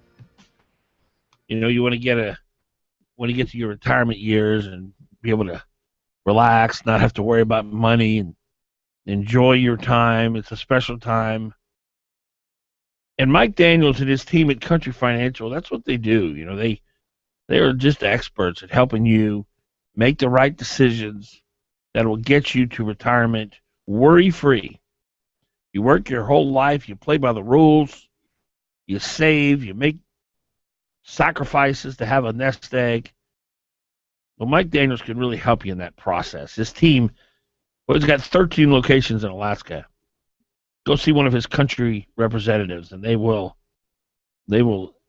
get you on the path that you need to get on to have a good, successful, worry-free retirement. They're also very good at making sure you have enough insurance, because you're not nest egg you're building, you're underinsured. It could disappear in a minute. So give the folks at Country Financial a call.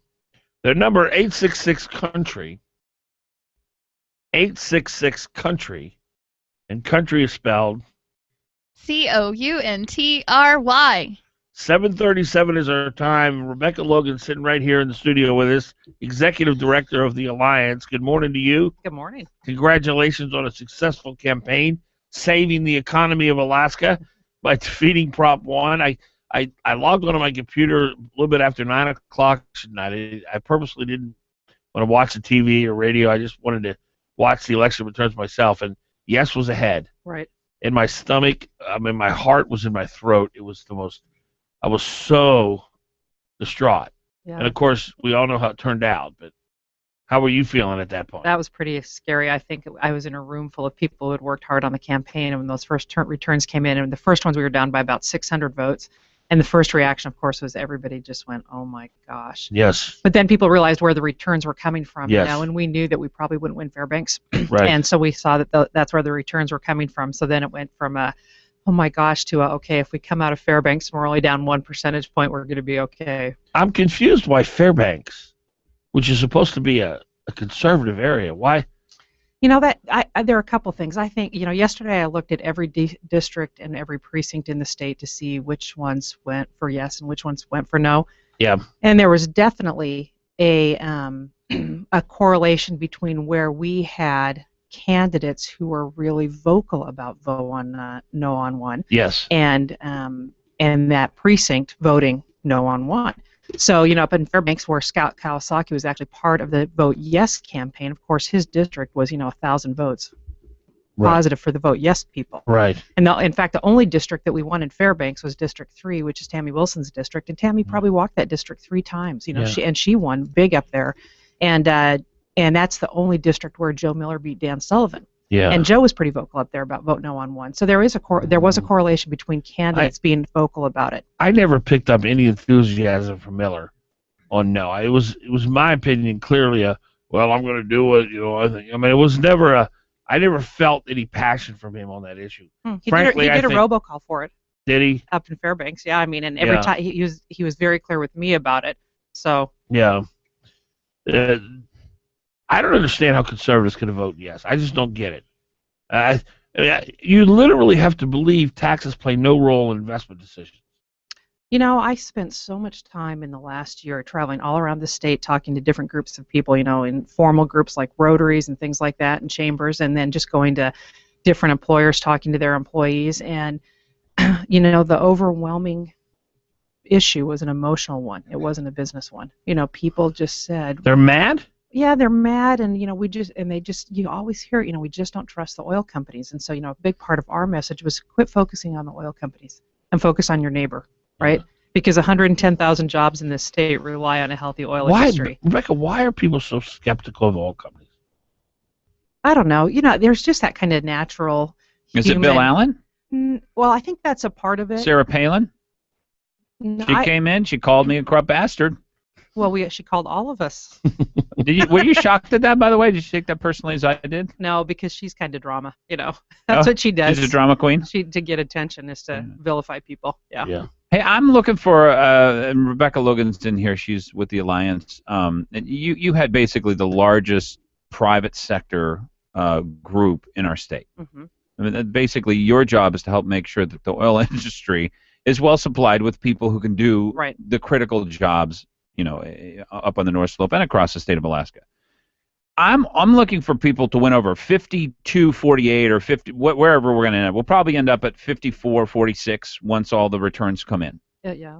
That is uncomfortable for me. Mm-hmm. That is not a big enough margin. So I'm looking for people who we could have won, but maybe they had different information than I had, or maybe they just talked to people who said we have to vote yes on one for whatever reason. Mm-hmm. What groups are you looking at that could be convinced that we've got a good partnership here, this is really win-win? Who is it that you're looking to try and convince at this point? Well, I agree with you. I mean, we definitely have work to be done. We should be telling the story every day about what the oil, gas, and mining industry does for Alaskans and Alaskan businesses. But I don't think we'll know specific groups until we get a final division of an election file that shows us how things broke out. So we did a grassroots campaign, and we were really focused on about 65,000 voters, and that we had micro-targeted. And so once we can get the data in and into our system and really analyze that data and see where things worked and where things didn't, where the message resonated, then we'll have a better understanding of who we actually need to target. Because there are a few groups we're just not going to get. There's environmental groups. They don't really, they'd like to see this a state park. I thought Wilikowski, who I read his piece, Parnell, Time for Oil Companies to, quote, put their money where their mouth is. Is that today? Yeah, that's today in the Alaska Dispatch News. But Wilikowski came out at the bottom of this and said, Wilikowski said, if they live up to those promises, it's good for us and good for the oil industry, which I have never heard him ever say anything that something that's good for us could be good for the oil industry. Yeah, the challenge I have with Senator Wilikowski is that he he's very good at using the wrong word. You know, he like in his piece yesterday, his press release, he kept talking about all the promises that people made, and he and Senator French were very good about this during the campaign, saying, you know, they continually said that Governor Parnell promised Alaskans 1 million barrels. Governor Parnell never did that. No. But that, you know, they're setting that up so that they can come back and say they broke their promises. They broke their promises. So he's real good at like saying that happened. So he's setting up the next argument where he can turn more people absolutely against. Absolutely is. So you know, that little things like that. You know, when people haven't done that, he attributes that to them and then accuses them. It must be nice to be able to debate when you have zero regard for the truth. It's a major advantage. Yes. You can just make stuff up, and you can become so much more convincing. Oh my gosh! When you just make stuff up like Wilikowski does, or not make. It's like a shade of truth. It's a shade of truth, yes. But when you hear the other side, it's like, wait a minute, why didn't you tell us that? I was in Kenai last Thursday, and you know, final days of the campaign, and I was debating Senator French with the League of Women Voters. And so, you know, Senator French brings his big charts with him and goes, and you know, and he kept saying things like that, you know, like the governor promised, and I would correct him. Well, it was a very pro-vote yes group, and every time I would say something to challenge him, this group of women who were like in their 70s sitting in the front row would say, "You're a liar to me," which is very disconcerting when like your grandma is saying that to you, and you're just like, oh my gosh, I don't even know what to do with that. Yeah. But yeah, I mean, those are people who have just believed that kind of, here's what we were promised and here's what we didn't get line. Yes, absolutely. Rebecca Logan, Executive Director of the Alliance, is here with us. 744. Stay with us. Rebecca Logan, Executive Director of the Alliance, is here with us. 744. Stay with us.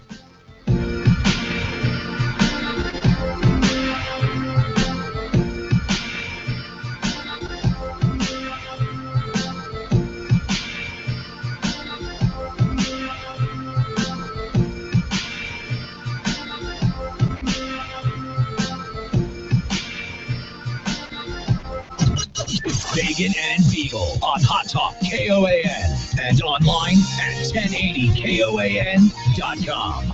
This is Dr. Ellenberg. Are you tired of taking medications? Do your medications create more side effects than solutions? Do you want more than 15 minutes with your doctor? If you answer yes to those questions, you should consider calling the Ellenberg Center for Natural Medicine. At our center, we take the time to listen and focus on finding the cause of your health problems. Whether you have a cold, high blood pressure, diabetes, or cancer, we can help. Call the Ellenberg Center for Natural Medicine at 563-2366 or visit us online at drellenberg.com. We can help. Paid for by Alaskans for a lot. $1 billion deficit. Parnell's turned down funding for Medicaid. Another lawsuit to force cuts to education and budget double the Parnell layoffs, school vouchers. Lawsuit. Sean Parnell has driven Alaska off course, but our spirit remains strong. It's here, it surrounds us, and it lives in Byron Malott. Commercial fisherman, pilot, business leader, director of the Permanent Fund. Byron Malott's life experience is woven throughout the tapestry of Alaska. Everything he's done by bringing people to the table. He listens, then he gets results. He believes government should respect our personal choices and provide increased opportunity for everyone. Byron Malott has the experience to guide us back to what matters most, working together for the good of all Alaskans. A land like no other deserves a leader like no other. Byron Malott, Governor. I used to be the guy you'd see riding a big old bike down the highway. Don't have that bike anymore. Sold it when I lost my license for riding drunk. You may still see me, though. Now I'm the guy picking up trash in a fluorescent vest that says community service. Cops are cracking down on drinking and riding, and they'll see you before you see them. Ride sober or get pulled over. Paid for by the National Highway Traffic Safety Administration. Hot Talk KOAN, man. You're on with Fagan and Biegel. 1080KOAN.com. Fagan and Biegel. Weekday mornings from 6 to 9 a.m. on the Talk of the Valley. KVNT. All right, welcome back. 747. Logan, Executive Director of the Alliance. All right, welcome back. Crusader for the free market. Logan, Executive I love the free market. I wake up every morning and say, I love the Crusader. I just wish people would let it work. Well, it's you got a choice. You let the government pick winners or losers, or you can let people's talent, work ethic, drive, ambition, creativity, choices, everything determine success. I know. Those are your two options. Yep. So if you're going to, like Mark Begich, choose the winners and losers, which he wants to do, then you have to thwart the free market. Mm-hmm. And that's really the only two options you have. Yeah, I don't know that there's anything that frustrates me more than government trying to take control of private sector activities. Yeah, I think never works out well. I'm curious to get your take on this because we're trying to break down we're trying to analyze the mind of the yes on one person. Okay.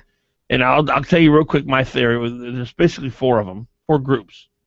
There's we don't want any oil industry in Alaska. We want the pipeline to shut down tomorrow, and we want Alaska to be a pristine national park. Yes, and there are people who actually said that. Yeah, yes. That's one. Yep. Second group is the Bill Walker group, the Norway model. We want the government in the boardroom of the oil companies making decisions for the oil companies. Right. That's the second group. Third group are the only way I can really describe them is they just have very, very, very small brains, and they just don't understand the taxes deter investment, and they're so driven by hatred for the oil industry, they've lost their ability to think. Yes. Is that Sarah Palin? Is she in that group? Okay. Yes. Well, yeah. I mean, that's where I put her. Back to the Kenai example I was giving. Where is there a better example of tax incentives bringing investment than the Kenai Peninsula? In 2010. You're a liar. Thank you. Yes, Sorry, I just want to make you feel at home there. Yeah. So in 2010, they had 13% unemployment down there. Yeah. Now they're at about 6%. In 2010, we passed the legislation to incentivize activity in the Cook Inlet. Right. And so they're the living, breathing example in the state of Alaska where incentives drive investment. Yeah. And yet I was getting called a liar down there. Yeah. But Kenai overwhelmingly voted no, so that's good. Yeah. They understand in their essence, and this is what you're trying to say about the free market, about how important having your oil industry down there, because that's who drove down unemployment, not the government. Yeah. We went from having 40 members there in 2010 when I first started the Alliance to we're at about 106 members there right now. And the companies came back and they were like, holy cow, where's the support industry? Because we'd pretty much gone away because we didn't have anything going on. So there was kind of this, that's another thing people don't understand is, you lose it, you don't just get it back without having consequences, right? Yes, so a lot of people went to North Dakota. A lot of people people just went elsewhere. There just wasn't work there. And so, there are a lot of challenges that come with that when you let something go away like that. The fourth group would be people who just are what Rush Limbaugh calls low information voters. They don't understand the facts. They don't pay attention. Yeah. They read the initiative. They get confused. Well, anybody got confused reading that. And I thought the last line where it said, should this law be rejected or repealed, I thought a lot of people would think, well, this ballot measure, yes, I want to reject this. Oh, I know. And, so it's very confusing. Yes, very much so. So I'm not as disheartened about the fact that yes on one did so well, because I think a lot of those folks were confused. Yeah, and I think there's opportunity there. Yes. Well, what's going to happen next? Are they coming at? Is this going to be every 2 years, Rebecca? They're going to have initiatives where people stand in front of Walmart and say, "Hey, do you want more oil in the pipeline?" Yes. Okay, sign this, and we got to go through this every year, or is this it? I think we'll get a good indication of what will happen next when we get to the next legislative session. We have to reduce our spending. So are people going to recognize then that, we're at an unsustainable level, not because of a reduction of production tax, but because we spent like crazy and built up a budget that nobody could sustain. So then when we have to start doing that, do people say, it's because we just reduced taxes, or do they just really recognize, no, we were very irresponsible in how we spent? 569-1080, Rebecca Logan, Executive Director of the Alliance, is with us. 569-1080. Tom, you're on. Good morning, Rebecca. Congratulations on your quarterfinal here. Thank you, Tom. But the next step is to make sure that Mark Begich isn't elected in November. I was looking at the Journal of Commerce this morning, and of course it says that GMT1 is on hold because BLM doesn't have time to get to the permit. And you got Greater Moose's Tooth. Yeah, and it's just mind-boggling to me that we have a federal agency that is stopping that much investment, and and we have a senator that isn't calling them to task. So I hope that the alliance continues and make sure that Dan Sullivan is elected in November so that we can start correcting that. I know it all won't change until Barack Obama's gone, but having Mark Begich gone would be a great next step. But Tom, Begich has been a thorn in the president's side. No, he hasn't. A very, very tiny thorn. No, the kind he you don't hasn't. feel. I don't even think it's a tiny thorn. He's helped the president. He supports Harry Reid. I mean, he voted for him 97% of the time, and he is holding up production of some of the best oil fields in the world. If it wasn't for President Obama, Shell Oil would be busy in the Chukchi and the Beaufort. ConocoPhillips would probably be busy there too. And GMT1 is now being upheld. CD5, they tried to hold it up, and thank God the courts decided that they could go ahead. So, like I say, this is the quarterfinal, and halftime is in November. Thank you, Tom. Yes, Tom, I appreciate your thoughts. We have those federal agencies. This is what I wish I could really be spending my time on. Our lands, getting control of our lands for resource development and getting those federal agencies who are so out of control under control. Well, Rebecca, Begich will tell you that he is a pro-resource development senator, that he's on the inside. He has access to the Obama administration that a Republican wouldn't, and that he is actually going to make a difference, or that's what he told us when he was running.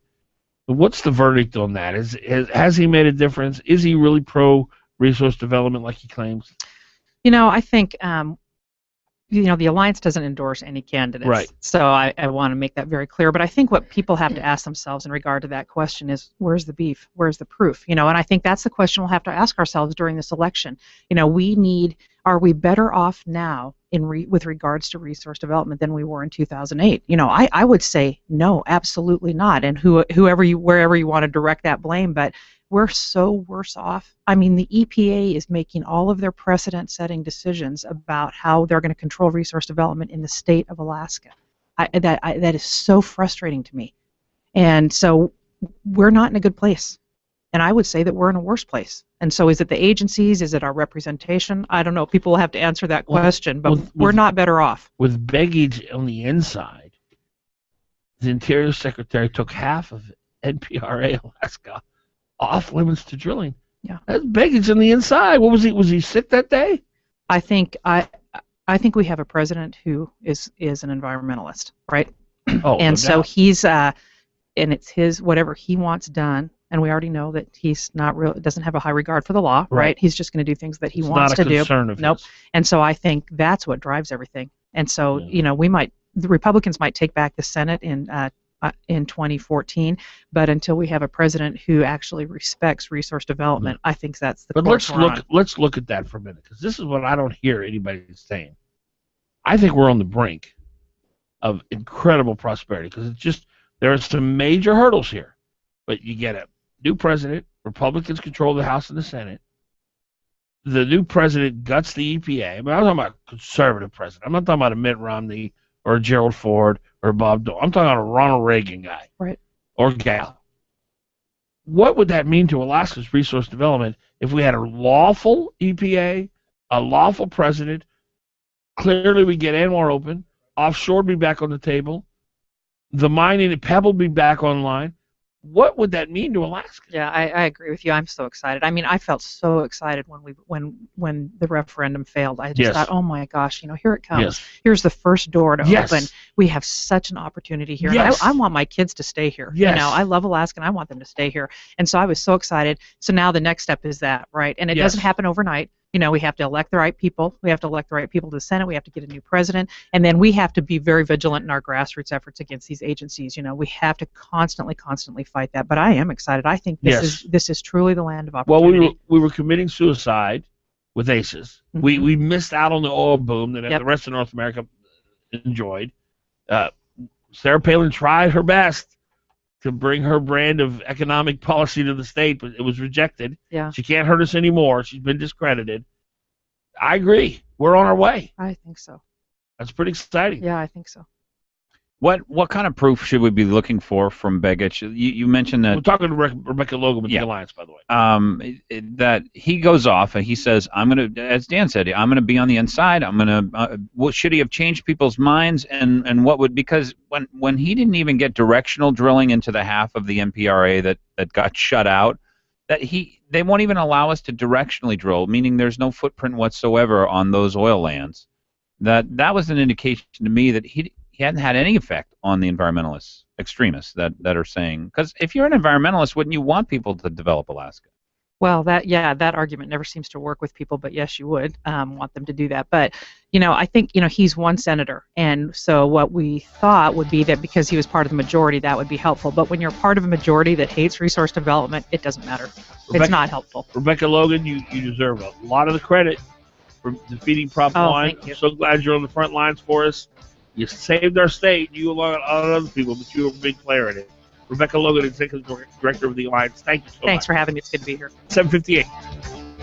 Player in it. Rebecca Logan, Executive Director of the Alliance, thank you so much. Thanks for having me. It's good to be here. 758. I remember way back when $5 would buy something, a haircut, enough gas to run the car for a week. And for $5, you could take your girl to a movie and get each of you a big popcorn and a soda and maybe have enough left over for some ice cream. Those were the days, right? Well, here's some great news for you. Right now, this weekend only, $5 is making a comeback at New Sagaya and City Market. For instance, whole cleaned Copper River silver salmon is just $5 a pound. And their fabulous long knives in the seafood departments will cut your fish any way you like it, absolutely free.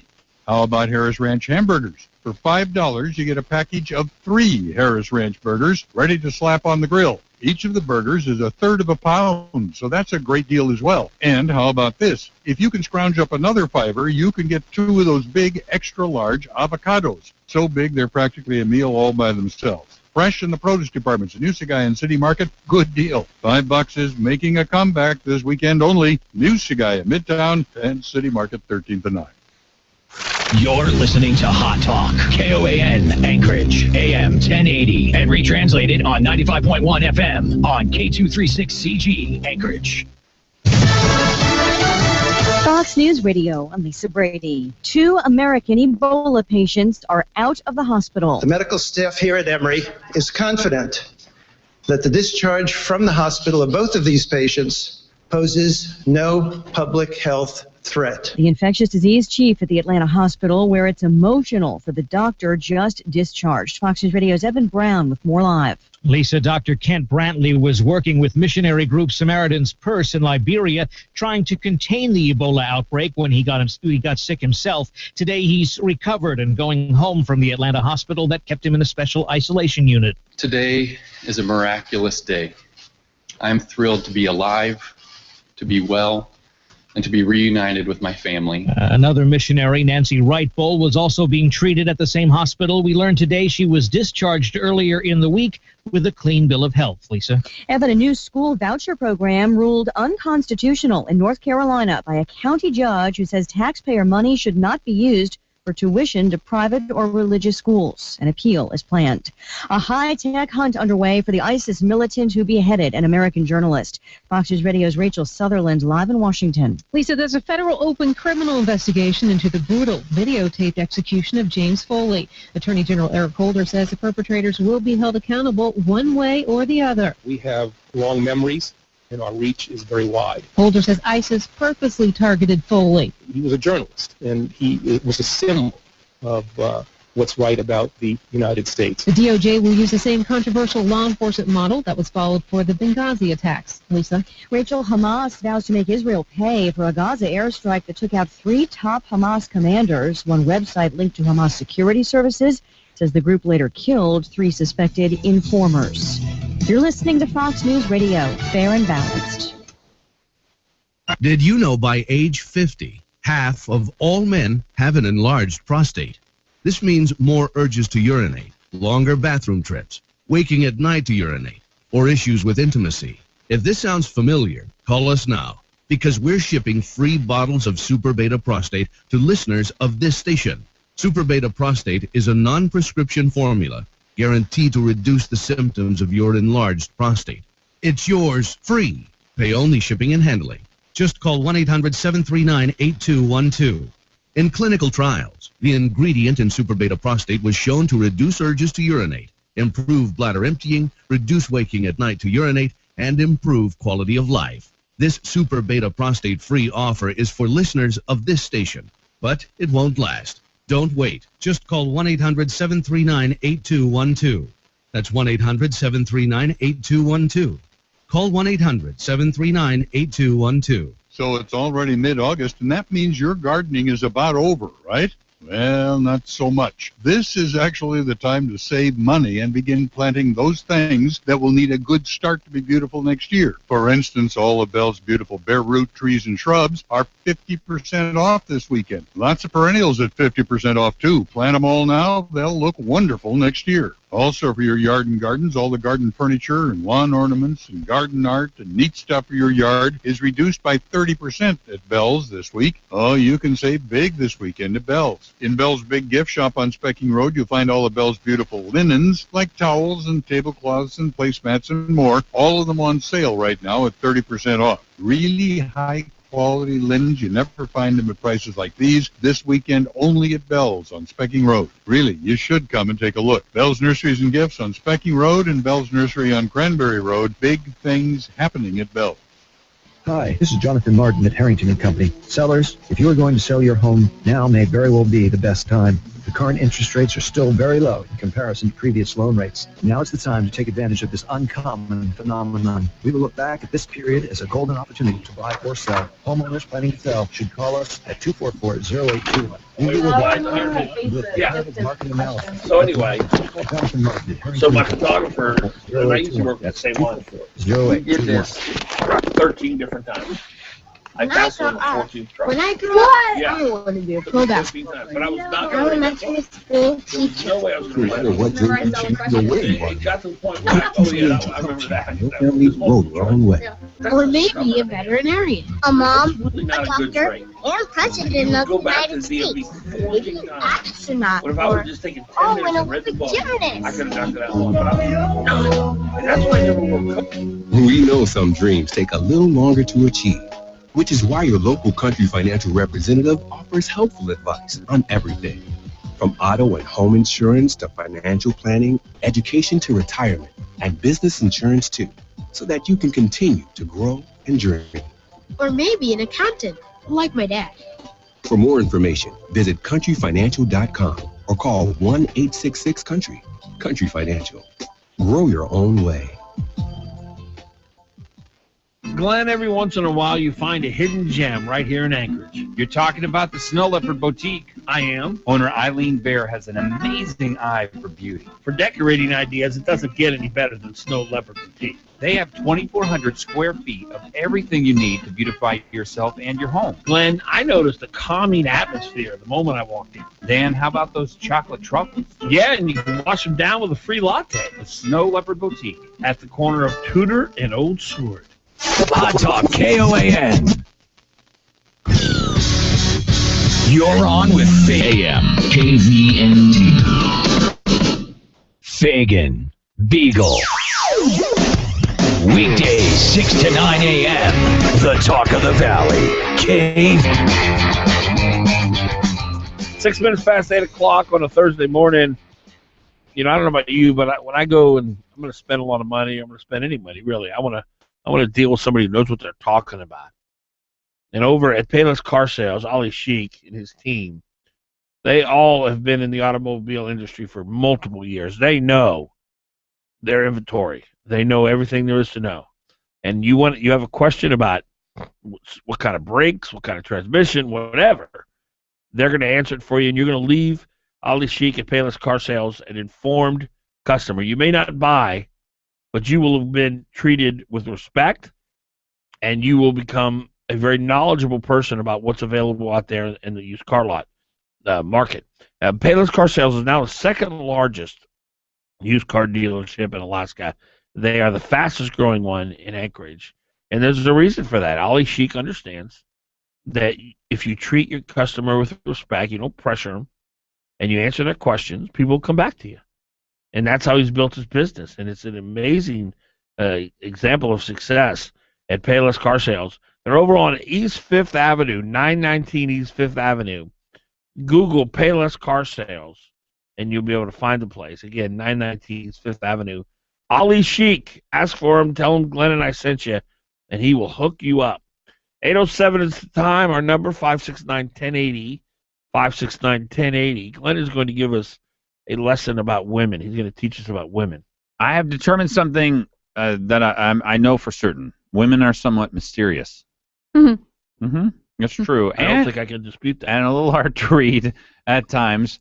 So I've got a number of text messages here that people have reported do not mean exactly what the text message, the actual literal wording of the message might say.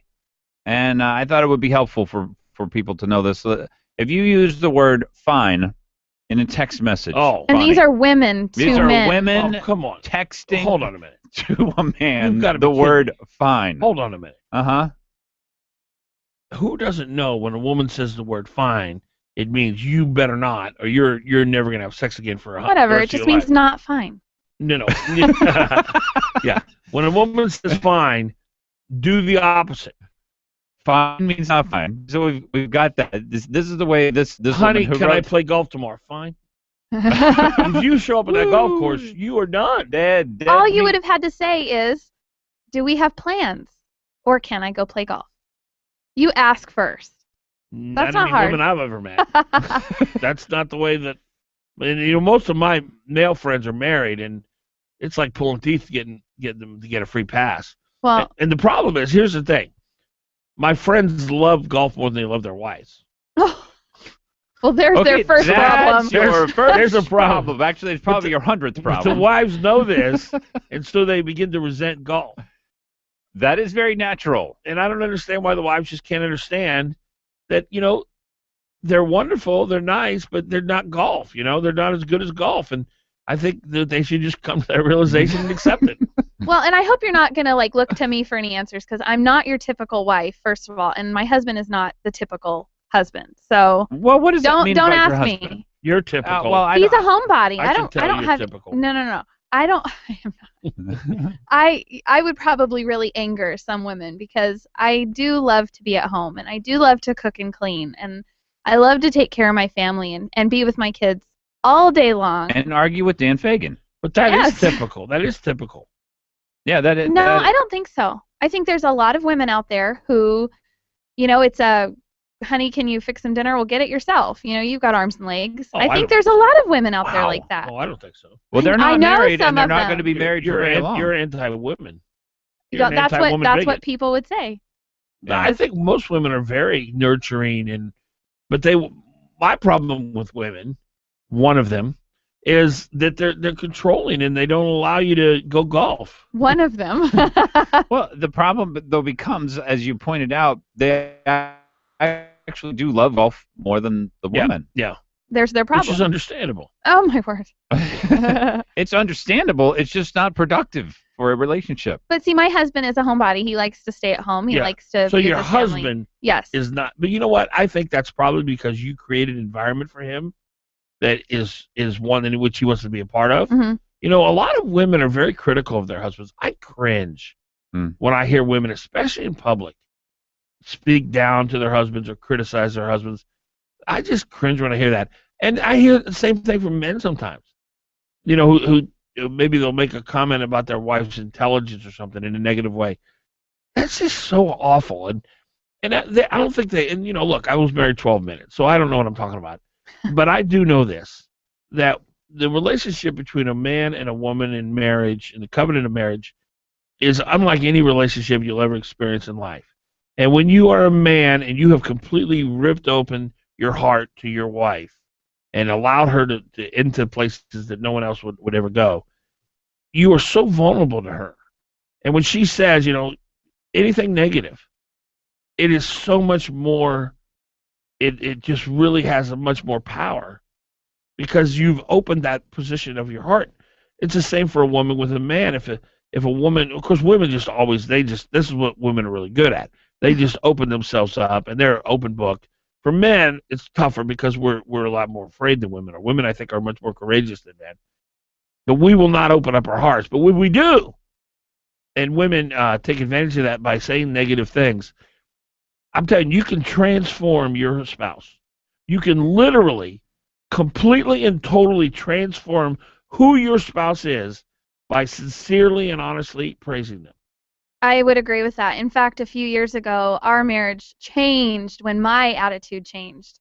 And it went from, oh, he's so lucky to have me. Doesn't he know what he's got? To, wow, I am so blessed to have this awesome guy. Yeah. And how did I get so lucky? And you began to express it, though. Oh, yes. That's the difference. It's if you realizing it isn't enough, you have to express it. Yep. And you have such power. When someone opens up their heart to you, you have such power to destroy them or build them up into an amazing person. It's such a great privilege. And I don't think couples know that. You know, I tell my male friends, man, you've got to praise your wife 17 times a day and 34 times on Sunday. She will become a different person. And the same with women. You can literally transform your spouse. You won't recognize them in 6 months by employing this. You know what's and this is from a guy who's married 12 minutes. What is sad about it is people, as you were a couple years ago, it sounds like, people are so confused. This is really not that complicated, and it's not that far away. People think, oh, I can't do that, because once you start saying those positive words to yourself about your spouse, you start believing them. You start treating them differently, and things become different almost overnight. You gave 2 examples, and we'll probably have to get back to this when we come back, though, about the wife who complains about her husband in public. Ugh. And I think that we need to go through that a little bit deeper, and about the man who complains about his wife in public. By the way, if he did do what he said, he's probably beating her. He's probably abusing her physically, because you don't just abuse a woman publicly, verbally. Yeah. No, it's true. Yeah. 8:14 is the time. Fagan, Biegel, and Bonnie, 569-1080. 569-1080 is the number. Stay with me. Biegel and Bonnie, 569-1080. 569-1080 is the number. Stay with me.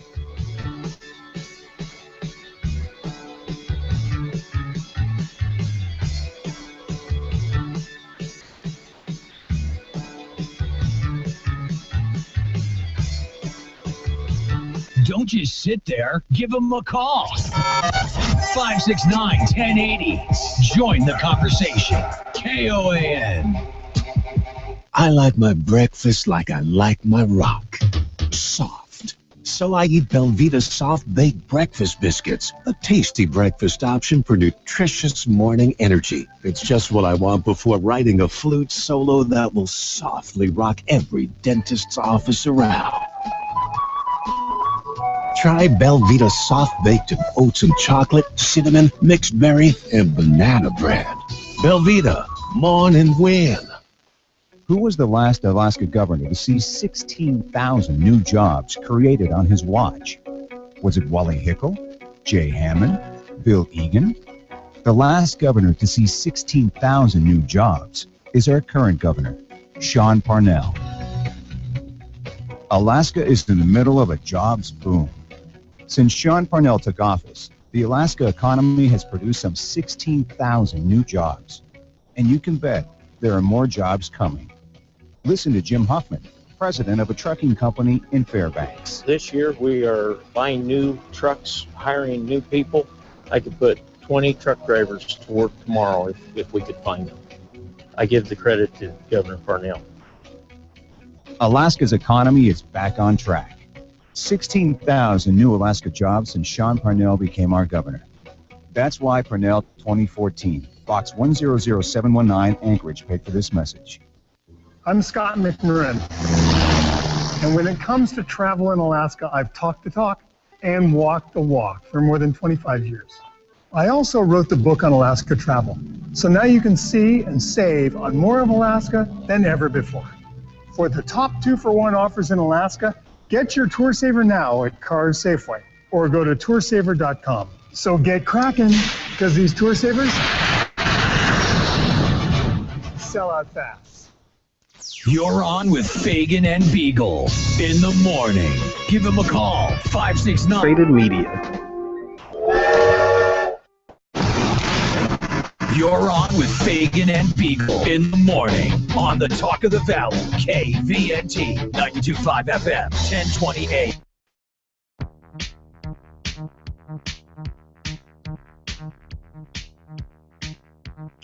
All right, 8:17 in the morning, Thursday morning.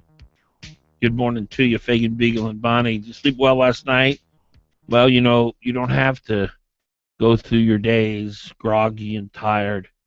At the Alaska Neurology Center, they specialize in helping you sleep better.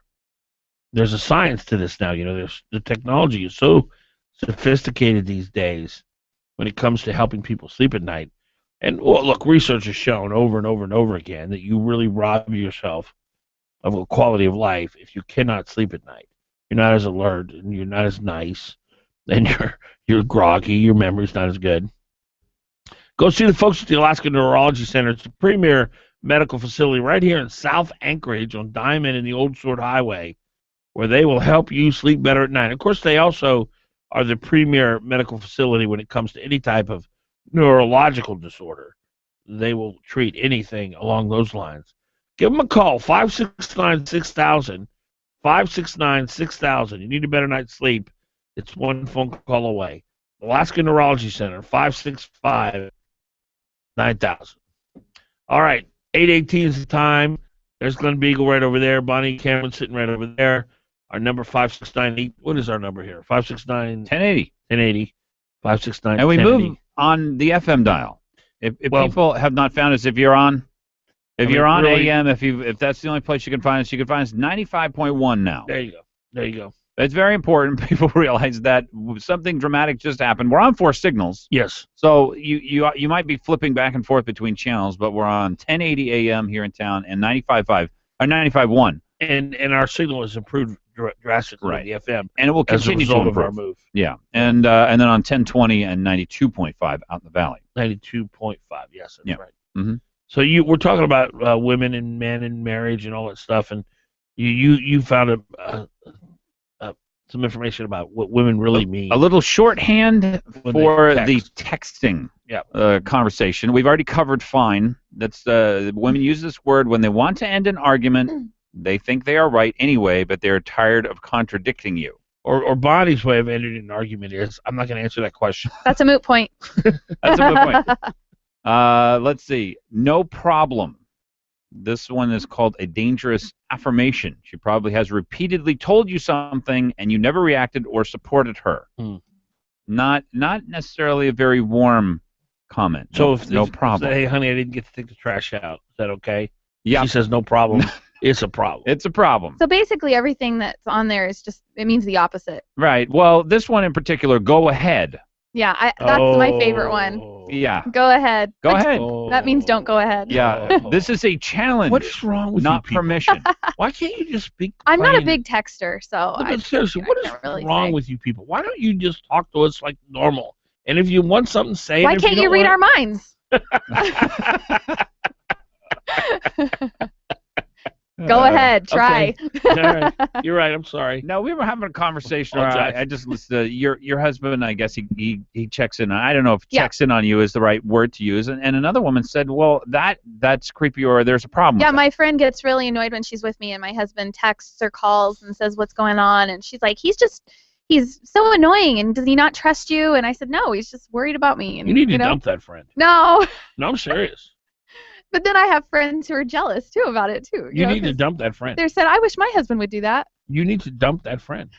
She's like one of my best friends. Well, I can't just dump she her. needs to go. She just needs to learn. Let's call her up. Let's I'm get her on trying the to phone. train her. I'm going to tell her to stay away from you. No, I Well, have she to may- train her. And She tell may her not it's have okay. experienced this, and Let me you tell know, you something. it's always more a comment on her than it is on you. Yes. Let me tell you, you need to dump that friend. No, I'm training her. Yeah. But let me tell you She's something. going to instruct Yeah, her. let me tell you, somebody who's married 12 minutes. Marriage is hard. It's work. If I had any of my friends that would have tried to undermine my 12-minute marriage, I would have dumped them in a heartbeat. Well, she knew my husband You before only he got had married. a heartbeat so- to dump him. What? That was you would have had to dump him right away because you were only married for about a heartbeat. They didn't get along very well at the beginning, so it's one of those. No, you got to dump her. I don't think so. serious. I don't think so. Okay. Oh, I do. Well, she's never met a man who the woman has become a part of his life, and so when She's he's just sitting married. around thinking, you know, the guy's sitting around thinking at work, you know, I got to do this, I got to do this. Oh, wait a minute, I got to check in, see how things are going at home. Right. he misses that part. He's not there all day, so he wants to find out what's going on. That's normal. It's very natural. About a friend, and she doesn't see that, so she's got this a difference of understanding of what a man is experiencing when he's apart from his wife. Well, and he's worried about me, and he wants to know. I have a handful of friends. Glenn Biegel would be one of them. Curtis Smith's another one. There's other guys that I'm friends with. I've never heard any of them say, "Oh, check out the butt of that girl." I've never heard any of them put down their wife, even just me and them talking. I've never heard Glenn say a negative thing about his wife. That's who you need to surround yourself with, because it's so hard in a marriage already. There's so many, it's work. Yeah. I mean, I made it 12 minutes. I should know. And when you put people in your life that say anything that would undermine your marriage, that would put down your spouse, I would never. Even I know Glenn and Christine both. Christina, I don't know her name, but I know she is. I would never say anything negative about her. Frankly, I can't think of anything negative about her. But even if there was something that I thought was off or had a problem with, I would never express that to Glenn. Well, women do a lot of men bashing. That's right. Mm-hmm. But you gotta get rid of those people. I'm telling you, who you have in your, and this is something there's one thing I've learned in life in recent years, especially the last 2 or 3 years. So much of your life is who you allow in your inner circle. It really is. I will never forget a few years ago about the time when I was retraining my brain to think how blessed I was to have my guy. I was sitting in the chair getting my hair done by this hairdresser, and I was talking bad about my husband, and I was saying something negative about him, men or something. And I realized through the whole entire conversation, she never agreed with me. Awesome. She That's never, a friend. yeah, well, she's just my hairdresser. Well, she should be your friend. You should dump your best friend and start hanging out with your hairdresser. I felt really stupid after I kept talking because she never, and all she would say about her husband was positive, and it was so refreshing. And I decided I'm not going to do that. I'm not going to talk bad about my husband anymore. That's right. That's right. That's the way to do it. Dan, here's where you've gone wrong, by the way. Yeah. You have got to listen to Sean Parnell. Oh. You need to be a light. I don't know what that You means. need to be a light. That's what I just want to be a light. And that's what Bonnie is to her friend. Maybe her friend is waiting to experience this very odd. I don't think it's that rare, but I think that most people who don't experience it find it very strange that a man and a woman can actually be friends, that they can be close, that close. You're talking about a husband and wife then? Yeah. Well, and she has learned. She's married 10 years, and she's learning. How often does she criticize your husband? Not as much as she used to. Okay. They're starting to like each other. Okay. It was a mutual dislike, I think, at first. Yeah. Well, that's got to be tough, by the way. Since I haven't experienced it, I guess I'm not a very good person to have an opinion on it. Yeah, you kind of have to play referee between the two of them sometimes. Yeah, but it helps she lives in another state. That would be hard. Yeah. So, do you think they're going to make it? I mean, people must work this out because you and your husband worked it out. Her and her husband? Yeah.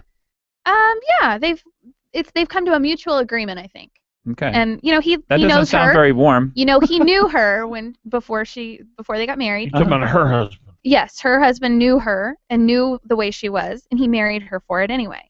So you also have to realize that when you get married, that you have to accept the person the way they are. Don't try to change them. 569-1080 is the number. 569-1080. Let's go to Rose. Rose, you're on.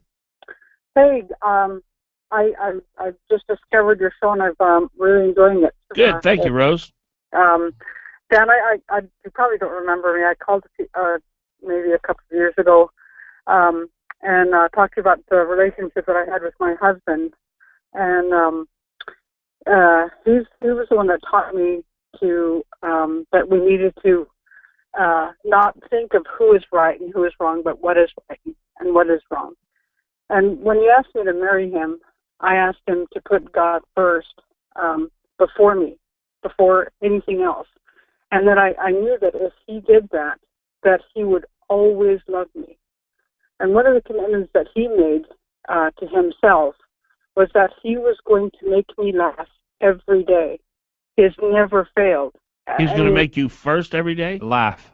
Oh, laugh. Oh, so powerful. Yeah. He makes me laugh every single day, and we've been married for 26 years. That's awesome. There's not been a day that has gone by that he has not made me laugh. He will either phone me or text me or tell me a story or something every single day, and he either has me rolling on the floor, and he's my best friend, my very best friend, and I am crazy about him.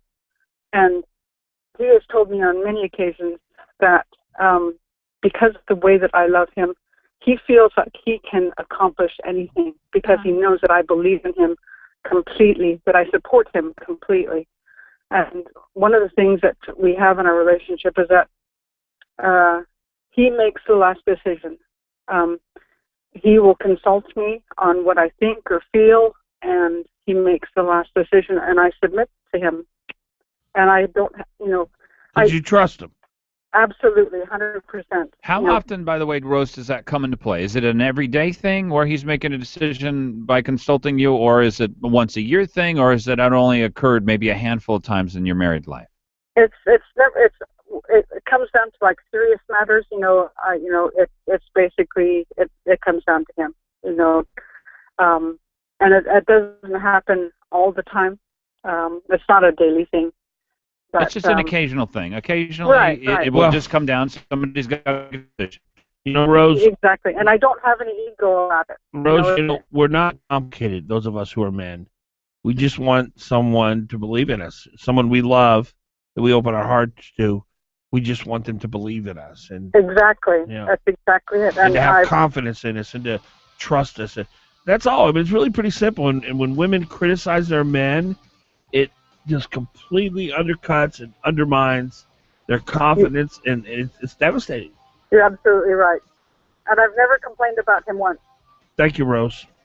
Okay. 8:29.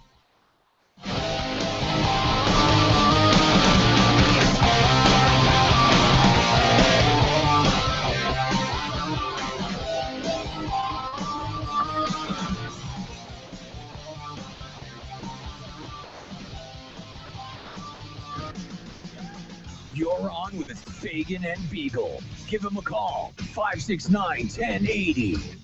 KOAN. Local news brought to you by Jansen Funeral Homes, Jansen's Evergreen Memorial Chapel, Jansen's Alaska Cremation Center, and Jansen's Eagle River Funeral Home. Jansen Funeral Homes, where just like family, they're there when you need them. With KOAN News, I'm Chuck White. The suspect in a high-profile murder case in California made an appearance in a local courtroom, and Kendra reports. 24-year-old Christopher Brandon Lee remains in custody in Anchorage, but is likely to be extradited back to California to face charges in the murder of 19-year-old Aaron Corwin, who was married to a Marine and expecting. Prosecutors say they believe the baby might have been Lee's, and he didn't want his wife to find out about it. At his court appearance, he was wearing a red prison uniform, which is often the color worn by prisoners to designate them as segregated from the general prison population for others' safety or their own. Police were looking for a vandal who caused $5,000 in damage to the Rest Haven Cemetery in Delta Junction. They had a description of a truck, which they say may have some damage, crashing through a fence after the vandalism spree. That's your Hot Talk News update. Local weather is next. Sunny skies and pleasant for today, high 68. Partial clouds for tonight, low 53. For tomorrow, clouds and sun with some showers, high 65. Tomorrow night, low 49. Partly sunny, very nice on Saturday, high 67. Sunday, high 60. Hot Talk, breaking news, and the latest weather. KOAN 95.1 FM and 1080 AM. Chris here along with my buddy Brock. That's right. We're here to tell you to tune into The Beer Show every Saturday at 5 p.m. on 95.5 and 1080 KOAN. The Beer Show is brought to you by Brown Jug Alaska, Eagle River Ale House, Great Artisan Beverages, and the Odom Corporation. Please drink responsibly. A better life with Dr. Sanjay Gupta. The entire world is getting fat. And can you guess what country has the most obese people? I'm Dr. Sanjay Gupta, CNN's chief medical correspondent. In what is the most comprehensive look at global obesity in decades, scientists said they couldn't find a single positive note in the fight against the epidemic. They studied 188 countries and concluded Almost 1 out of every 3rd person on this planet is either overweight or obese. And how about the country with the most obese? Wow. Oh, I know. Wow. Brutal. And I got a convertible, too. When you're driving around with that seatbelt on a convertible, I mean, I was going 120 miles an hour on the Alaska Highway with no seatbelt on in the top down. That's just stupid. Yeah. And I was going about 95, and I thought. For cardiovascular disease and also the risk for diabetes. I'm Dr. Sanjay Gupta, helping you live a better life.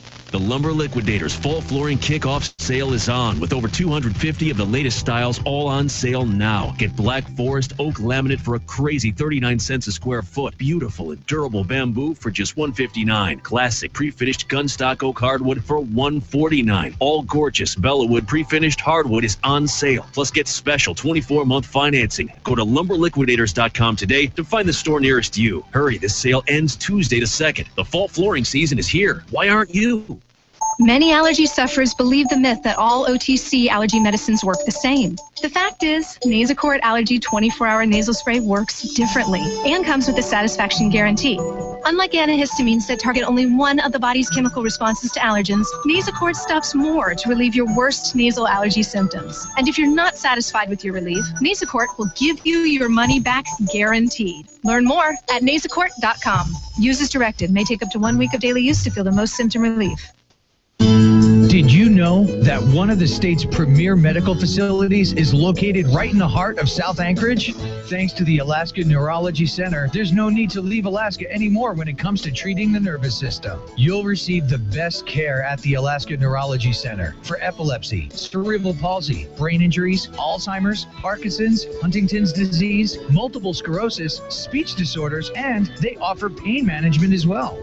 And if you're having trouble sleeping at night, the Alaska Neurology Center has the best sleep disorder experts in the state. They also have the most sophisticated MRI imaging technology in Alaska.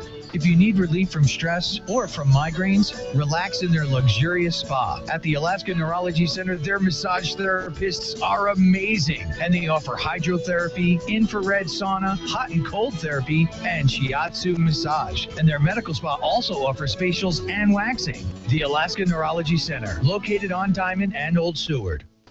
What if buying your next car could actually be enjoyable? At Payless Car Sales, we believe it should be. If you're in the market for your next car, come by and meet our knowledgeable staff and explore our selection of quality vehicles. We offer military discounts, and we give all of our customers Carfax history reports. We can also provide warranties and handle all of your lending needs. Just like driving your car should be enjoyable, so should buying it. Visit us downtown at 919 East 5th Avenue or on our website at paylesssales.com. Payless Car Sales, where Alaskans drive. Hot Talk KOAN, man. You're on with Fagan and AM KVNT. Fagan and Biegel. Weekday mornings from 6 to 9 a.m.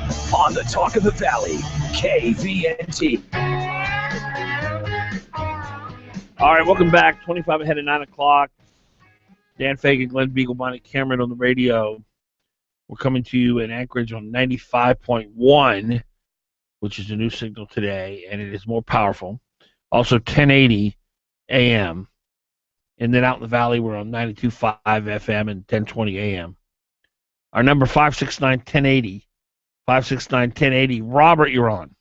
Hey, good morning. I wanted to bring up the persecution of the Christians in the Middle East that's going on recently. It's really not persecution. It's genocide. Yeah, and I take it personally because I'm a Christian. And one thing I noticed is I was expecting to hear my Christian church bring something up about it, or at least say a prayer, and nothing. I don't believe that they're not aware or they don't want to talk about it. Well, the media doesn't report it, so they probably, a lot of them don't know about it, Robert. Well, I can't believe that. It's not even like a gossip or something that Christians in another part of the world are being annihilated, and we're on their checklist. They're beheading children. Yes. Simply because of their faith. Yeah, and and then our president is playing golf and keeps playing golf. Another thing. I would expect the president to cancel all this stuff like he kind of did for a couple hours, and then he goes right back to it. That doesn't make any sense at all either. If Bush had done anything like this, They just would have trashed on him. He never would have got away with it. They just beheaded an American journalist over in Iraq. They're murdering Christians over there. They're ridding their country of them. I think the offer was by noon today, convert, leave, or die. Those are the three options that they'd given. When you have no leadership, this is my big problem with Ron Paul people. Evil flourishes. Evil rears its head up and says, "Okay, we got a free reign here." And we are currently under an administration that just doesn't care. Yeah, and I just want to see if you have anyone else out there that has anything to say or agrees or disagrees with me, because I'm not really happy with what's going on here. This is really disturbing. Thank you, Robert. Appreciate your call. 569-1080. 569-1080. Here's a hard question that I don't know how we should answer this, but are we at war with radical Islam? No, we're at war with Islam. We're at war with Islam. Let me ask you a question. Name me 3 Islamic leaders who criticized the beheading of that journalist 3 days ago. Oh, I don't know any. There are none. Yeah, but there are whole countries. There's Indonesia. See, here's the problem. Indonesia is an Islamic country. Yes. It's got 120 million people in it. Right. Okay, if we're at war with Islam, we're at war with Indonesia, and we've got 120 million people to wipe off the map. Do you know that when Indonesia had its tidal wave and there were mass casualties? Oh, 70,000, 100,000, something like that. It was terrible. Israel pledged to support with millions. Indonesia said no. Yep, they sent the planes back. Islam is a religion at its very core that is based on hatred. It is a hatred of the Jewish people and any people who support the Jewish people, mainly Christians. Islam, at its core, is evil. There's no difference between Nazi Germany and Islam. If Islam could get away with another Holocaust, it would do it. It is doing it. It is, yeah. And this idea that the leftists coddle and whitewash and play down the evil that Islam is, it's not radical Islam. I'm not saying that every follower of Islam wants to see jihad and the infidels killed, but they sure aren't saying much about it. And they aren't, and you know, I'm not saying every person who lived in Germany in the early 40s and late 30s wanted to annihilate all the Jews, but they didn't do anything about it. I don't care what your heart says. I want to see your results. And Islam will, I mean, you don't think Iran would drop a nuclear bomb tomorrow in Israel if it thought it could get away with it? It would do it in a heartbeat. Absolutely. That's all I care about. Well, so there are different versions of war then. You know, one of them is the active war, and this is what Ron Paul people want, is we had problems with terrorists, so they want us to declare war on a country. You know, if we declare war on a country, then we go in and level it. No, Ron Paul's position is it's none of our business. The reason Islam hates us is because we have bases in the Middle East. That's Ron Paul's position. Well, we're mixing up a whole bunch of different things. And he doesn't care if Ron Iran Paul gets a nuclear weapon. Okay, that may be true. They also want us to declare war when we go to war. If we declare, what they wanted was a declaration of war against Iraq. And then get in there, get the job done, and get out. Here's the problem: we weren't warring against the people of Iraq. Mm-hmm. Our job wasn't to go in and kill as many people in Iraq as possible. Our job is to go in and save as many people in Iraq as possible. So we weren't at war against Iraq. We were at war against terrorists who operate through Iraq. Do you understand the difference? Well, I don't know if that was our job. We were at war with Germany. We were at war with Italy. We were at war with Japan. Okay? We were literally at war with their people. We wanted to kill as many of them as we possibly could so that they couldn't come and wipe out our troops. That's what we wanted to do. It's different, and this is one of the difficulties trying to decide here whether or not we're at war, because I see that there are different kinds of war. The active war, where we've got to go and take out Japan so that they can't get the nuclear bomb and drop it on us. And the passive war, and this is what I'm trying to get to, Dan, is it a passive war? Is it an active war? What is the deal with Islam? What's our best option, our best opportunity for what we should do? And same thing with people who support a Ron Paul position where we shouldn't be involved. Well, I'm with Ron Paul on the idea of nation building. I don't think we should nation build. It never works. You can punch as much money into Iraq, Iran, Afghanistan. Those people have evil in their hearts. They hate Israel. It's who they are. It's their religion.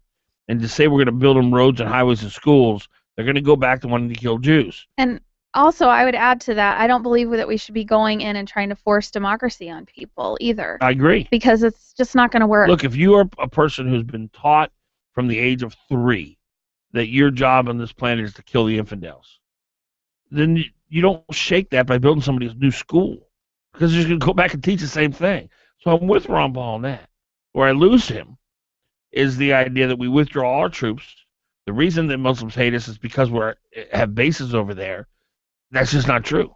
They hate because that's what they taught. That's what they're taught. That's who they are.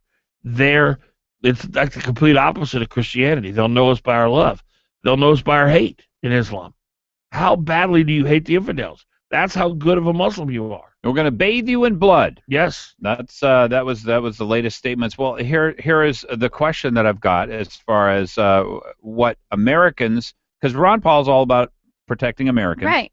Well, here's my question. Let's have our money in But here. here's my question, and I have never heard an answer to this, and frankly, I don't know what the answer would be. So I'll leave it on the table. There was an American who was shot down as he crossed over Ukraine. One of the people on the plane that was shot down by the separatists over there, flying through the Ukraine, was an American. When you get on a plane and you get shot down from these countries and you're American, does it just not matter? Is that just it? So where does the line for if you're an American, we fight, and if you're not an American, we don't care? Where does the line go? Once you leave the country, that's it? Yeah. When does it become from tragedy to an act of war? 8:44 is the time. We'll take your thoughts on it. 569-1080. 569-1080. Stay with us. Take your thoughts on it. 569-1080. 569-1080. Stay with us.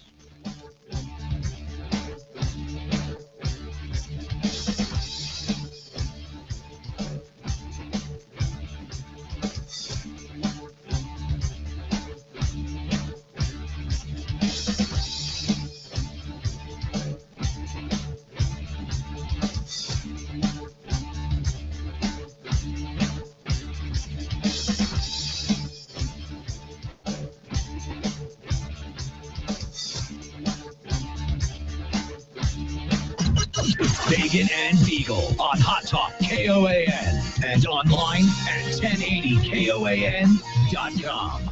I remember way back when $5 would buy something, a haircut, enough gas to run the car for a week. And for $5, you could take your girl to a movie and get each of you a big popcorn and a soda and maybe have enough left over for some ice cream. Those were the days, right? Well, here's some great news for you. Right now, this weekend, only $5 is making a comeback at New Sagaya and City Market. For instance, whole cleaned Copper River silver salmon is just $5 a pound. And their fabulous long knives in the seafood departments will cut your fish any way you like it, absolutely free.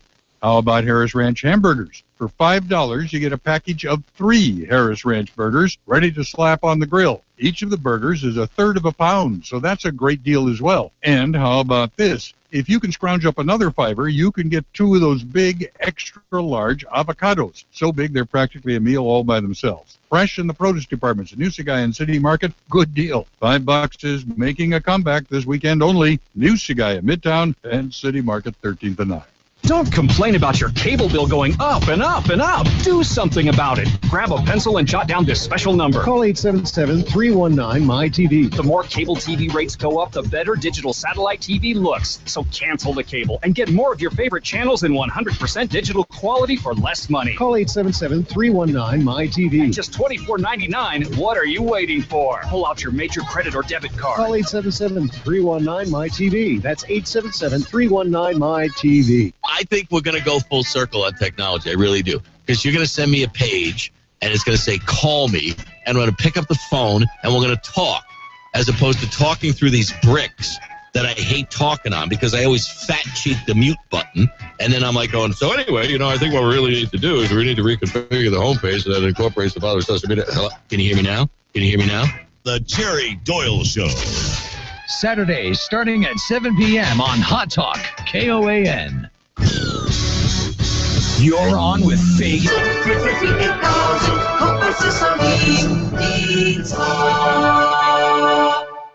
Fagan, Biegel, Weekdays, 6 to 9 a.m. The Talk of the Valley.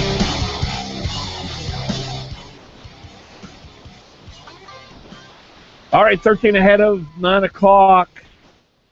569-1080.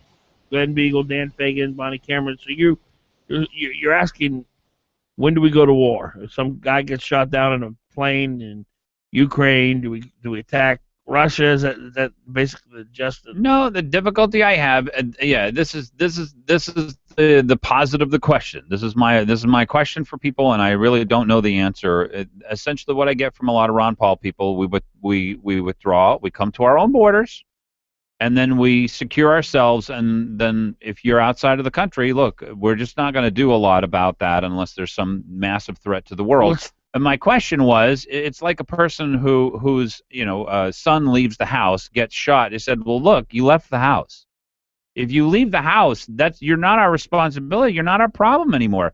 And I don't understand what Ron Paul's position is when Americans get killed, like an American journalist. I'm going to just get the got calls slaughtered. here, but I don't think Ron Paul's saying we should go to war.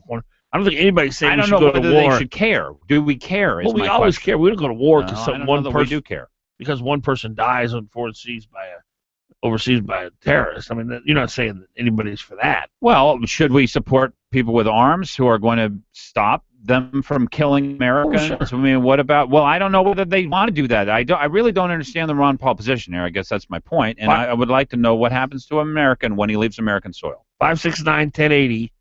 569-1080. Jesse, you're on. Hey, when was the last time we went to war? Well, I guess it would be Iraq, huh? Was that a declared war? Yeah. So got congressional approval. It had Bush declared war. We declared war. We went to Iraq, and right. In 5 minutes we were out. Well, no, you're being sarcastic, right? Well, the thing is, what I'm trying to get my arms around is, if you historically, I mean, we were a guerrilla nation. Isn't that what the Revolutionary War was about? I mean, didn't we revolt against tyranny? Didn't we revolt against oppression? Didn't we made a decision? So what's your point? Well, I think that if we're going to be the protectors of the world, then I think we have to define what it is we're protecting. I think we've lost that the fact that we're not. I mean, we're not the guardians of the world. We're supposed to be just a nation one nation under God, indivisible, with liberty and justice for all.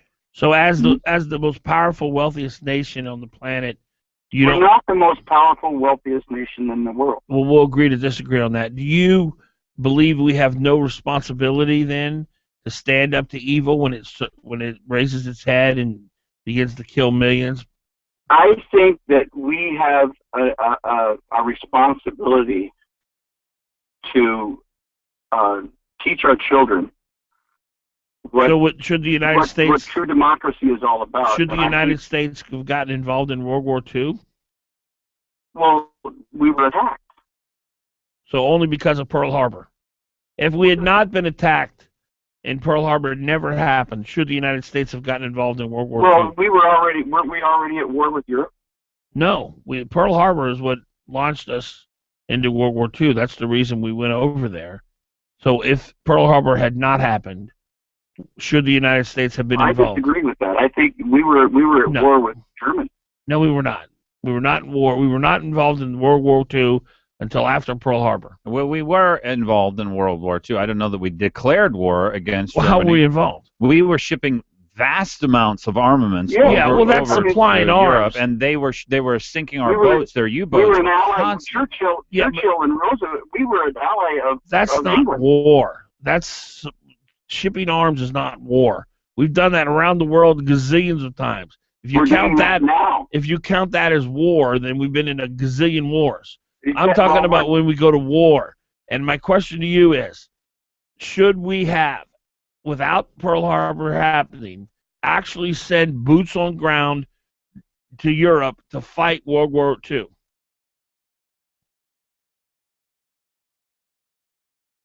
Yes. We should have. Yes. Well, because what I'm hearing from you initially is that we should teach our children our values and not get involved in world affairs. So why the exception? What I'm saying is we should not get involved unless we're provoked. Okay, but well, I'm taking away the provocation. I'm saying Pearl Harbor never happened. So that could be your justification for getting involved. What's your justification for getting involved in World War II? We were I don't know. Was it impacting us personally? I'm sorry, say it again, Jesse. You can't use that as that's not a valid argument. Why was it not a valid argument? Well, because if Pearl Harbor hadn't happened, who knows what would have happened? Well, that exactly. Japan did not. Japan was killing Chinese by the thousands. Were we involved? Well, of course not. We were not at war. Exactly. I don't. The thing is, if the American journalist that was beheaded, yes, is an issue. If that's a provocation. In my opinion, that is provocation. So we should do something about that. We should send troops over to rescue other Americans who are held. We should protect Americans, and we should protect anyone who is an ally. Well, that's the big difference. I thought Ron Paul was not interested in assisting allies across the world. That essentially we should stop foreign aid, stop our foreign policy, we withdraw our troops back home, and then work things out from there. Sort of let the world settle itself out. Israel will defend itself. Our allies are on their own. And then, if the world does blow up altogether, then we'll sort of get involved at that point. But that we don't like these alliances. Wasn't it Wilson that promoted isolationism? Woodrow Wilson in the League of Nations? Was it prior to World War I? Yeah. When did we? Woodrow Wilson wanted us to join the League of Nations, which fortunately we rejected. Of course, later we became members of the UN, which is just a stupid. The League of Nations. Yeah. No, the League of Nations is what Woodrow Wilson wanted to form after World War I, but we rejected it. So I'm not. You start your phone call, Jesse. In my opinion, Ron Paul wants to revert back to isolation. Yes, absolutely. We would implode. Yeah, I agree. America would implode. Well, the world evil would have carte blanche. We would become. Well, we're seeing that now, Jesse. Look, we've got a president who's basically a golfer in chief, and look at what's happening. Look at the evil. No, I disagree with you. We don't have a president. We don't have a president. No, he really isn't. We have a person who was elected by a majority of people who are not educated, who are not aware truly. Jesse, we had a president who was elected by people who wanted to transform this country, as he wanted to do. He is transforming this country. They're comfortable with the government being involved in every aspect of our lives and taking care of us. Yeah. And our parents, and the poor, and the hungry, and the needy. Well, I'm a worker bee. I'm one of the working poor, so I'm standing in my truck. Well, don't give up. Don't give up. Jesse, we've got a country to save here. We will. We appreciate your phone call, 569-1080, 569-1080. Well, I have this difficulty because I really like so much about Ron Paul. And as Joe had difficulties with Ron Paul's foreign policy, trying to understand, well, what are the ramifications when... No, he said he talked to him for an hour. Allegedly. No, he went to his office, and that's what seriously, really bothered him. I don't believe. You've got to get rid of this dislike for Joe Miller. I don't dislike him. Honestly, I'm telling you that he I love went the and guy. talked to Ron You Paul say for an that. hour. He went to talk to Ron Paul for an hour about in a disagreement about his foreign policy. That's what he said. Yeah. Okay. Anyway, so I just don't understand. I don't understand. I'm going to get Ron Paul in here one of these How days. Ron Paul's foreign policy matches with what has happened across this last century. Would we have fought the Soviet Union on all the different soils that we fought them on? Because we were involved in 15, 20, 30 different countries fighting this Cold War against them. Should we have fought that? If we hadn't fought that, we would have lost Nicaragua. We'd have lost all of Central America, most of South America. You know, we had to fight them. We had to fight them in whatever way we could. These weren't declared wars, by the way. We were not at war, literally, in any literal sense, with the Soviet Union, but we did fight them. We fought them everywhere we could across the entire world. And I don't understand from Ron Paul people, what would the world look like if we had not engaged in all those different ways against the Soviet Union? It doesn't make any sense to me. It's the big difficulty I have. Folks, have a great Thursday. Is today Thursday? Yeah. It is Thursday. Tomorrow's all day. Friday? Yeah. Are you kidding me? Already. Tomorrow's Friday, folks. We'll be here at 6 a.m. Have a great Thursday. See you tomorrow. Thursday. See you tomorrow.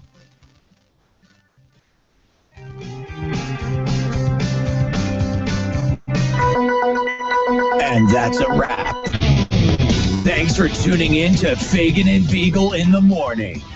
Be sure to catch them every weekday morning from 6 to 9 a.m. on Hot Talk KOAN 95.1 FM, 1080 a.m.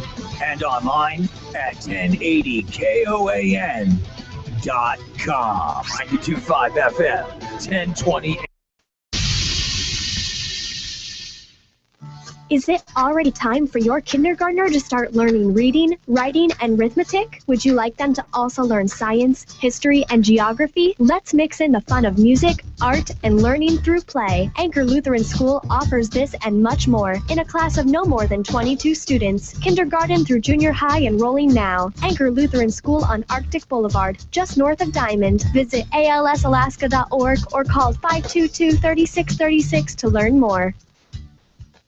Listen online at 1080KOAN.com. Hot Talk 95.1 FM, 1080 AM. KOAN, Anchorage.